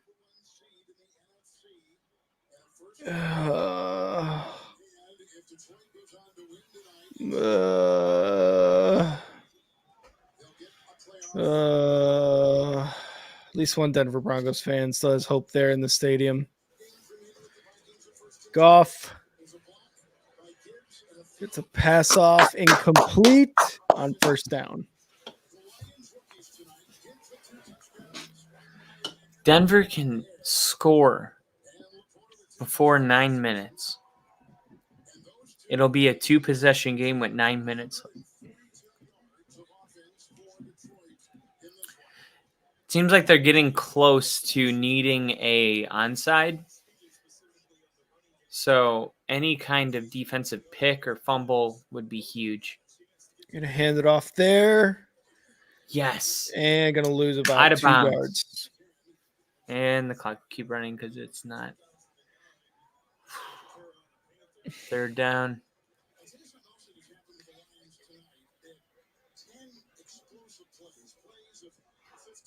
Yeah. 10:34 and counting. In this fourth quarter, Detroit up 35-10 after, the refs hand them a bunch of fucking points. So good to know. Good to know, refs. Good to know, refs. Here we go. 3rd and 11. Big third down. Come on. Here we go. Bringing in pressure. Coming up the middle. They're going to sack it. Sack, baby. Sack lunch. Good shit. I don't care if we win. We're not going out like this. We're going to make enough plays to let everyone know that if the ball bounces a couple different directions, we're in this game. Yeah. Including the refs just, acknowledging take them out. once in a while a touchdown. Take them out. Fuck them. 4th and 19.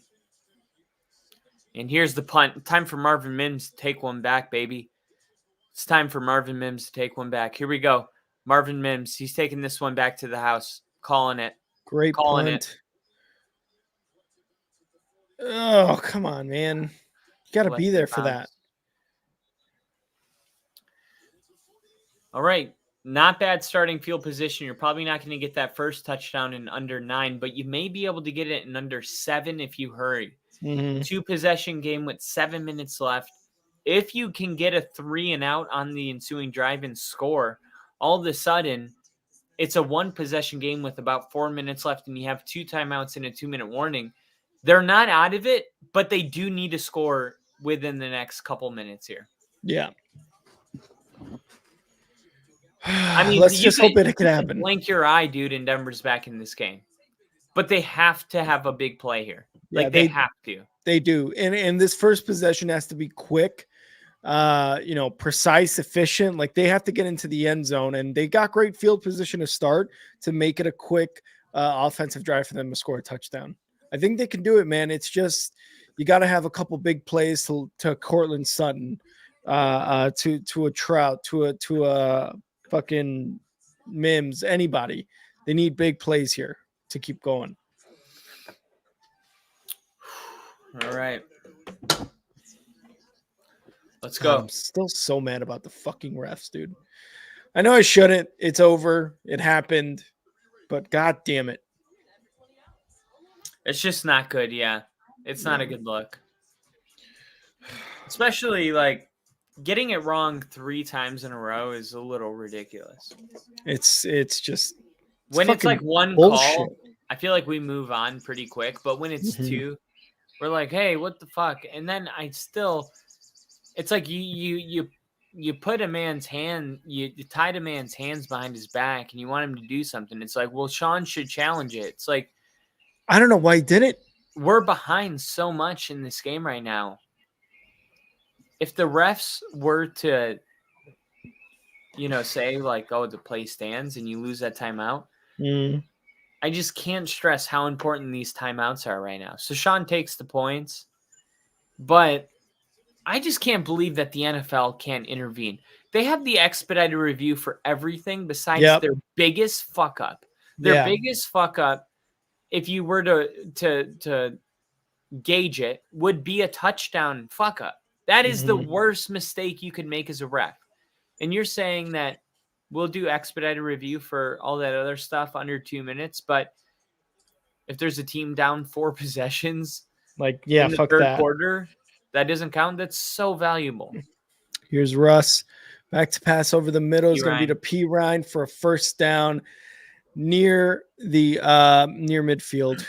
And Bill has a very good point here. This referee situation is going to come to a head this year. I think so too. They've got to talk about this I feel stuff. like we say that every year and nothing. Yeah, you're changes. right. You're right. First and 10. Russ in the But shotgun. it has been worse than years. I think this has been one of the worst years. Mm-hmm. 5 receivers wide. Going over the middle again. First down for Jerry Jeudy. Man, he took a shot there. He's celebrating too. Yeah. Oh, I love it. I love it. Jerry He Jeudy's got gonna up. suck my dick. He saw him clapping, and Judy like came out of it and was like, "Motherfucker."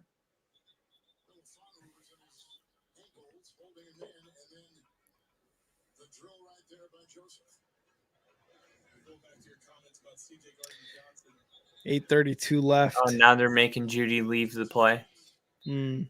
and go into the tent. That wasn't even a head injury. He got the wind knocked out of him. Know the difference.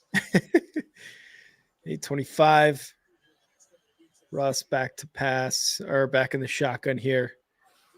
Pointing out some dudes. Make sure to get them. Takes a snap.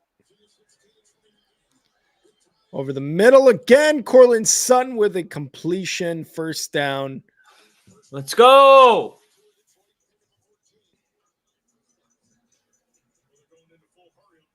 No shit. 7:56 and counting here at the 22-yard line. Russ in the shotgun. 3 receivers wide. Takes a snap. Over to the left side. Incomplete to Humphrey. Stops the clock. I mean, second down and 10, but yeah, it stops the clock, which is more important than a 3-yard gain.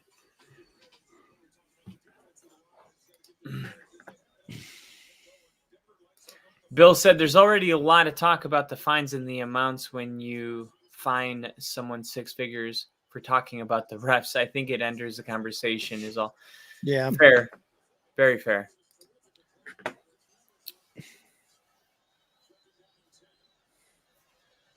Here we go. Russ back to pass. A little bit of pressure moving right over to the right side. Gets a pass off to Humphreys. Completed. Totally fumbled that ball. Yeah. Luckily, it was out of bounds and another lion down.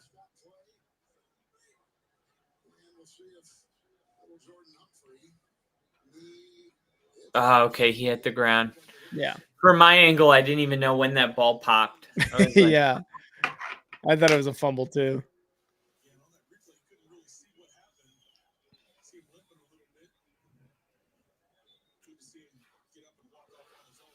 Well, it's a full extension play. They're saying like, oh, you can't really see what happened, but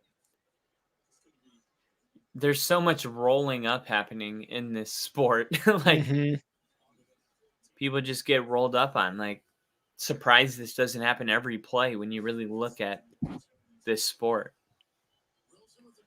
Yeah, just the impacts on tackles alone, dude. I would be out of commission for some months. 3rd and 2 coming up for the Broncos. Russ is going to run it. I knew it. First down. That's got to be a first. How was he 2 yards, by the way? How was this a 3rd and 2, by the way? Why'd they move the ball all the way back?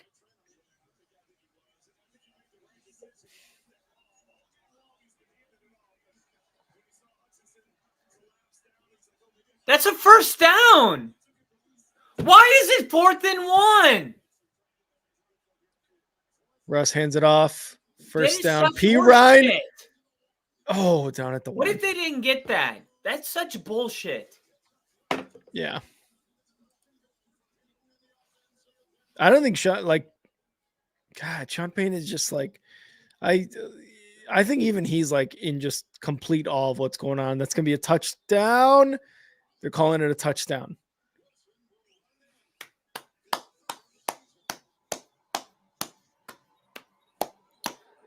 Russ That's how you fight. QB That's how you sneak. fight. Love it. I love it. And as much as you want to be like, oh no, it doesn't matter. These are the same fans that when you lose 70-20 are like, at least show a fight. Yeah, I know. Like, here they are fighting, clawing back. Yeah, it sucks. Mm-hmm. It sucks that it's not 21 to 35 right now. Do extra But point kick they're here. fighting. They're fighting. They are. Snap, hold, kick is good. Denver gets a touchdown. 35-17. Let's go, dude. I feel good about this again. I think they come out and they get one defensive stop and no, it's still. I hate this because like I wish I could be is like I don't know. If they can get a 3 Happy. and out. But Yeah. you know Detroit's coming out. Run. Yeah. And they're going to go ahead and play the clock game. And Denver's not going to call their timeouts. They're going to let the time tick, which means 4 times 3, 16, 160, 2 minutes and 40 seconds is going to come off the clock. Probably about 2.5 minutes coming off the clock here. Because Denver's not going to call their timeouts and Detroit's not going to pass. Mm-hmm. Now, we have seen multiple times this year where Detroit has been ballsy, where they're in these situations and they risk throwing the ball. Usually, they get a tight end to just slip out. They pull up a heavy run formation. They act like they're running. They get the tight end to pretend he's blocking. Then he slips out to the left side, and that's their big play that kind of seals the ball game. They've been known for those. I assume that they saw it on film, but I expect 2 runs and then that third down play. They're going to try to go for the pass. If they can play good defense, they might not have to call a timeout if it's incomplete, which would be a huge bonus considering Denver only has 2 timeouts, and they're not going to call both of them, I don't think. And it's got to be like on that third down, if they pass, it's got to be an interception for a touchdown. Something like this, I just can't believe they don't have 21 right now, dude.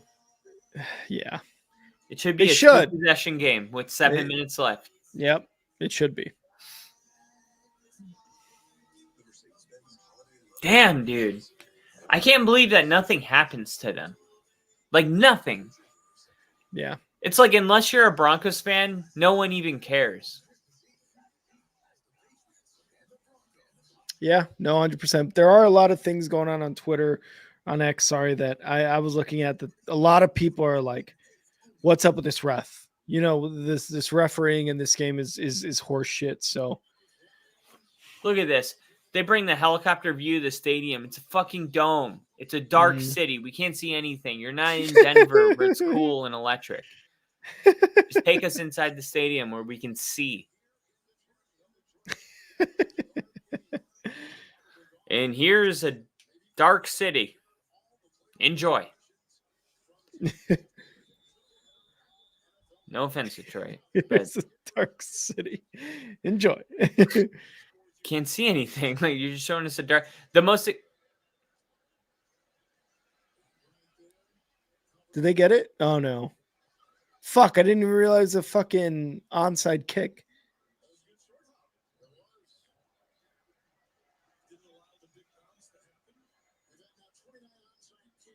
Pop. Oh, God. 29 onside kicks this season, only 1 successful. The NFL has to find a way to making a onside kick more realistic. They need, whether it's a 2-point conversion, I don't care. I want games like this to have an opportunity more than 1 in 100. More scoring. All right, 1st and 10 Broncos. Sorry, Lions under center. Goff. Hand it off. Run. Montgomery, run.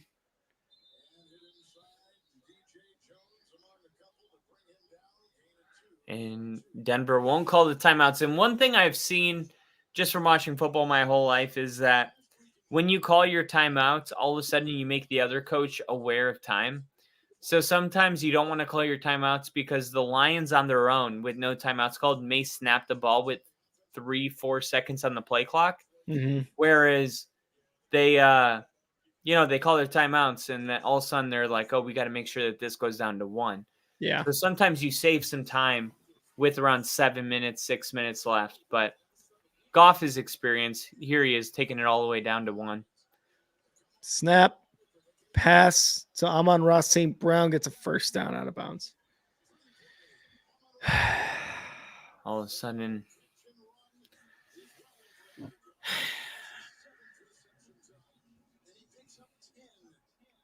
come on, something, a turnover, something, please.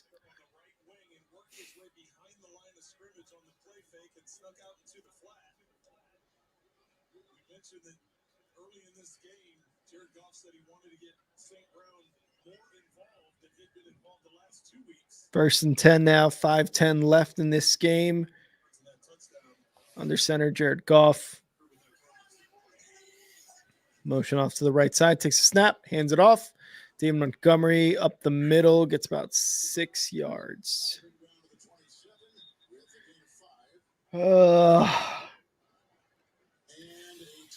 know this sucks, everyone, but thank you guys for tuning into this stream right now, even though it is not a very talkative one, not a very happy mood going on right now. So we appreciate you guys tuning in. Please hit that like button, that share, that subscribe. Oh no, this is what they love. This is what they love. Don't worry about the silence. That's true. That means that That's true. I am crying, which are being collected in a jar of tears from all of our fans, and they sip on them every moment that I bother them or piss them off or miss a comment. They take a sip out of their Detroit beat Broncos mug. Yep. 2nd and 5, pitch to Jahmyr Gibbs. Easy. Man, when he's got a head full of steam, he's got some running room. Like, he makes these like 5-6 yards so easy to get. It's a good humbling game. Yeah. I just like, where did this offense for the Lions come from? Like the last couple of weeks have been pretty trash from them, and especially their defense too. It's like the Lions are a better football team. The Lions are a team that I could see winning the Super Bowl. I had the Lions in my top 5. I had Denver in my top 5, but I had the Lions ahead. Yeah. And it's because I'm not falling for this shit, dude. This is a really good football team, a good offensive line, a good quarterback, the 2 best running backs in the NFL as far as a dual head. I mean, it doesn't even feel like Detroit necessarily even got it all together tonight, and they accidentally have 35 points. I mean, Detroit to me is above Philly, and they're probably, for me, they're the 3rd best team in the NFL. And it goes 49ers, Dallas, Lions, and the Lions haven't been playing like it. Mm-hmm. But this is who they are. Yeah. I mean, this isn't a fluke. This is their 10th win of the season, and we're in week 15. So, yeah, they have 4 losses and a couple. They're coming off, not a great month. But overall, if you take a step back, this Lions team is aiming. I think anything less than an NFC Championship game is a disappointing season. They're too talented. Whereas Denver, I think, just finishing with more wins than losses after starting 1-5 is something that you can be excited about going into next year. Obviously, we're still hoping for a 10-7 season, even with tonight's loss. But 10-7 is. I mean, you start 1-5 and you finish 10-7. You got good one. You're the Lions last year. Yeah, you're the Lions last year. They were talking about that earlier too. So 100%. It just sucks, man. Just fucking sucks because like now you look at the Colts and the Bengals. You know what I mean? Yeah. I mean,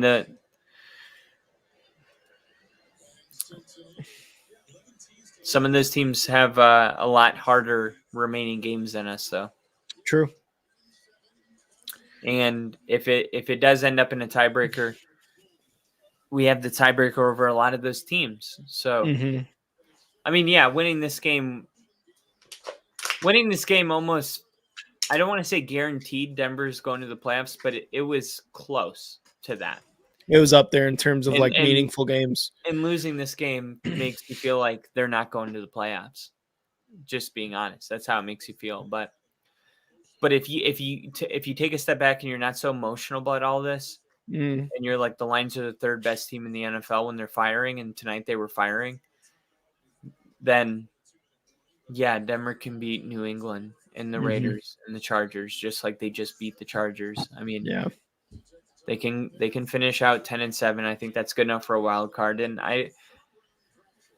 you're just feeling a lot different, man. It's 3.5 hours later. Yeah. I would do anything to rewind and just start over. It felt like we were going to win this game when they started off with those 2 plays. Yeah. And unfortunately, God, but that fumble, man. The fumble, I'm a big believer, though, in like everybody gets exactly what they need in the moment they get it. And Denver could win this game, go into the playoffs, and get blown out again by Miami. Or they could get embarrassed, and instead of, being all happy all the fucking time, right? When you win 6 of your last 7, you're in a pretty good mood. Yeah. 4th and 2, they're going for it. Sam Laporta. Why not? Wow. Fuck it. Wow. Fantasy. I'll take it. Game's over anyway. Wow. I don't know. The fact that they went for it there for a touchdown is kind of a little fucked up.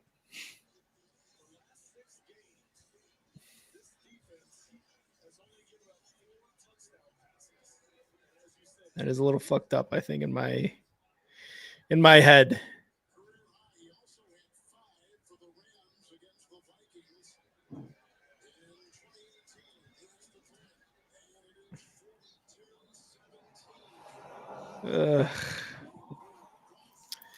So Detroit's going to go up 42-17 on that last touchdown there from Goff to Laporta.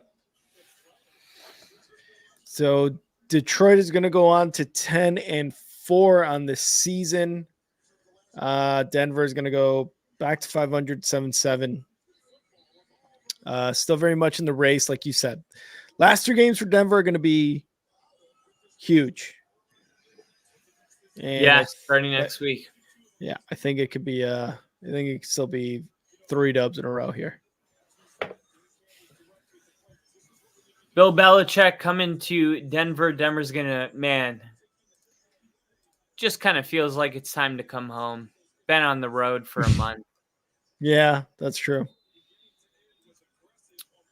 Time to come home, finish strong. If you go 10-7 and miss the playoffs, that's all right. If you go 9-8 and miss the playoffs, nah. Mims moving to the right side of the field, gets to about the 21-yard line. 2:15 left in this game. Detroit up 42-17. You would hope, like how you said before, that you got people who are like, oh, come on, put in the effort, so. Back up. Jared Stidham. Hold on. Jared Stidham time. Got my Jared Stidham signature. Yeah. Right here, baby. Right here. Let's go, Jared Stidham. Show them what you're made of. Go. They're going to hand it off. Why is Javonte in the game? If you got enough balls to take out the Russell Wilson, take out our fucking offensive lineman. All second team really at this point, right? If you're going to take out Russ. Yeah, unless you're sending a message. Yeah. Which I don't think. I think Sean knows Russ well enough to. I mean, I still don't know like what he just was had a yelling about. baby. Yeah, Who? and I just don't know what he was yelling at Russ about there. Just now? No. After that, I still think he was venting. I don't know. It looked like he was coming at him a little bit. Well, I felt like he was like, I do that with my friends all the time. Like if I'm mad about something and the person I'm mad at's not listening, and then I'm trying to explain to someone else what the fuck I'm mad about because I can't just like all of a sudden be mute. Yeah, that's true. I could see that. Run the ball up the middle. Javonte Williams with a first down. 153 I don't know and why counting. you run Javonte, dude. I don't know either, actually, now at this point. Like, why not just stick with McLaughlin? You know? So their second loss in 8 weeks. Fucking not that bad. Not that bad. Hasn't been a bad 2 months. It just sucks with what's going on recently, this week. You know what I mean? Like, oh, yeah, it's terrible. It's crushing. It's like 1 or 2 more wins earlier in the season, and you're like, okay, yeah, 2 losses in 8 games, not bad. Especially when you look at games where they're up 21-3 against the Commanders at home. Yeah. That's why I think it's awesome that we're playing meaningful football on the second half of December. It's amazing. Yep. But it's also like maybe not a this year thing. It might be a next year thing. Yeah, because you got to look at the way. I mean, Sean Payton. This is his first year. It's Sean Payton's first year. This is Russ's second year, but first year under like actual leadership, an actual coach that changes the culture, that changes an offense, that makes his team better in the long run. But like you said, it's nice to have meaningful football later in the year because it does give you something to look forward to next year. I got to say something real here. Okay, so they're not going to run another play. That's going to be at the end of the game. Mm-hmm. And Sean Payton and Dan Cambell are going to meet at the 50-yard line. This is an epic handshake, one of the all-time moments. Teacher, student. There it is. Yep. All respect. All respect. Justin Simmons and Jared Goff having a talk. Denver got their ass kicked tonight. Mm-hmm. There's no way around it. There were a lot of things that could have gone different, but they didn't. There you got Sam Laporta and the corner I was telling you about that we drafted. Yeah. Both went to Iowa, so that's why they're having a talk. Nice. Both of them played on Iowa last year because he's a rookie. Not Riley Dixon, but his last name's Riley. I can't remember his first name. Okay. The corner. The white corner that we drafted. The white corner. You only get to see that in Iowa. Yeah. So, no, they got a lot of work to do. This is a very humbling game, and hopefully this is exactly where we should be right now because this is what we've put on field, right? Yeah. We may not get to win. If you're going to start 1-5, you better finish really strong if you want to be in there. And they didn't get the job done today. But I still think if you take the big picture of Sean Payton's first year and you see that things are trending in the right direction, but I'm telling you, fan bases are so reactional. There's going to be people that are like, we got to get rid of Russell Wilson. He is not good enough. Yeah. And you're going to have people that are like, if we win the next 3, you're going to be like, let's ride. You know what I mean? And we probably do win the next 3 and get in 10-7 and get into the playoffs. But it depends to me. It depends how convincingly they win their next 3 games. If they are struggling with these teams, we're going to have no confidence in the playoffs. If we even get to the playoffs, keep that in mind. But if Denver stomps, let's say the next 3 games, they win by an average of 13 points. All of a sudden, it's like, okay, I'm glad Detroit happened. You know what I mean? Yeah. I don't want this team get kicked in the mouth. Get kicked in the mouth. I don't want this team going in with a false sense of confidence. So that was the game, man. We didn't get the win. It sucks. It fucking sucks. But we'll go through it together as a fan base, as Broncos country. That's right. I will watch a couple podcasts here to some people that care a lot, breaking it down. Yeah. And we'll lick our wounds and we'll get ready for New England, because we got a home game coming up and we got to be ready to play, because the playoffs are still on the line, whether it feels like it right now or not. 100%. And couldn't agree more with anything you said, with what's going on and with that. Can't agree more. So unfortunately, the Broncos coming off this loss, 3 more games though. Like we said, we talked about, these 3 games look very winnable, but there's got to be some things being changed. The one thing I will highlight for the Denver defense is I just feel like they did not blitz enough. They did not put pressure on Goff, who has been very shaky the last 4 to 5 weeks, especially with the ball fumbling, interceptions. Like, I wish they would have done more of that.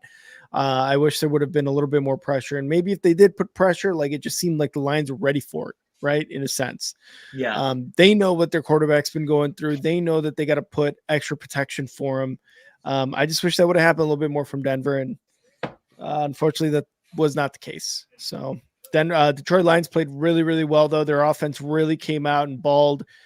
So big ups to Laporta, big ups to Jahmyr Gibbs, big ups to Amon-Ra St. Brown on their efforts today, and Goff. At least Nick Wright is happy. Fuck Nick Wright, that nerd.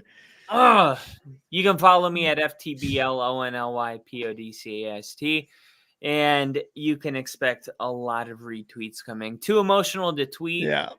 Emotional enough to retweet. Check it out. After the game, I'll tell you based on the retweets how exactly I'm feeling. But seriously, Bill, Angel, LP, you guys that came in here today, man, I appreciate it. You guys know when the Broncos are playing, it's hard for me to commentate. I'm going through a very powerful emotion, like experience and hate. I've come to realize that people just want to be there for it. You don't necessarily have to be a person. You can just be yourself. So I appreciate you guys making me feel at home watching these Broncos games. And of course, you'll always get better commentary when anybody else in the NFL is playing. But you won't get the same type of reactions when we win. So thank you for riding along. And Rick, thank you for holding it down with the play-by-play and all that. Of course. Always, always, always. You guys could follow me at And Now Rick on X, and you guys could follow the Only Football Podcast page on X at Only Football KR. Did you say the Only Football Podcast? The Only Football Podcast. Which is our name on YouTube. Yep, it is. That is our name. We're not Only Football Podcast. We're the Only Football Podcast. The University of Ohio State. The Justin Fields. All right. Okay. I'll stop. No, so, definitely not that. Why not, dude? Why not? You don't like the U? I love the U. Go. Make sure to go follow us. So Kyle will do the job. And let your friends know, let your family know to come follow us, always to come join us, because we have a good time on here. And, you know, even in losses, we still try to be as entertaining as possible. Hopefully we entertained you guys. But thank you, everybody who showed up. Like Kyle said, it's always a blast to have people in the comments and you guys, you know, interacting with us. It's always just a great honor, really, to have you guys on this stream. So, Kyle, sorry. I'll see you tomorrow for the Sunday streams where the Bears play in the first slate. So that'll be fun. But Kyle, always a good time, man. Unfortunately, not a great time tonight, but always a good time. Always a good time. See ya!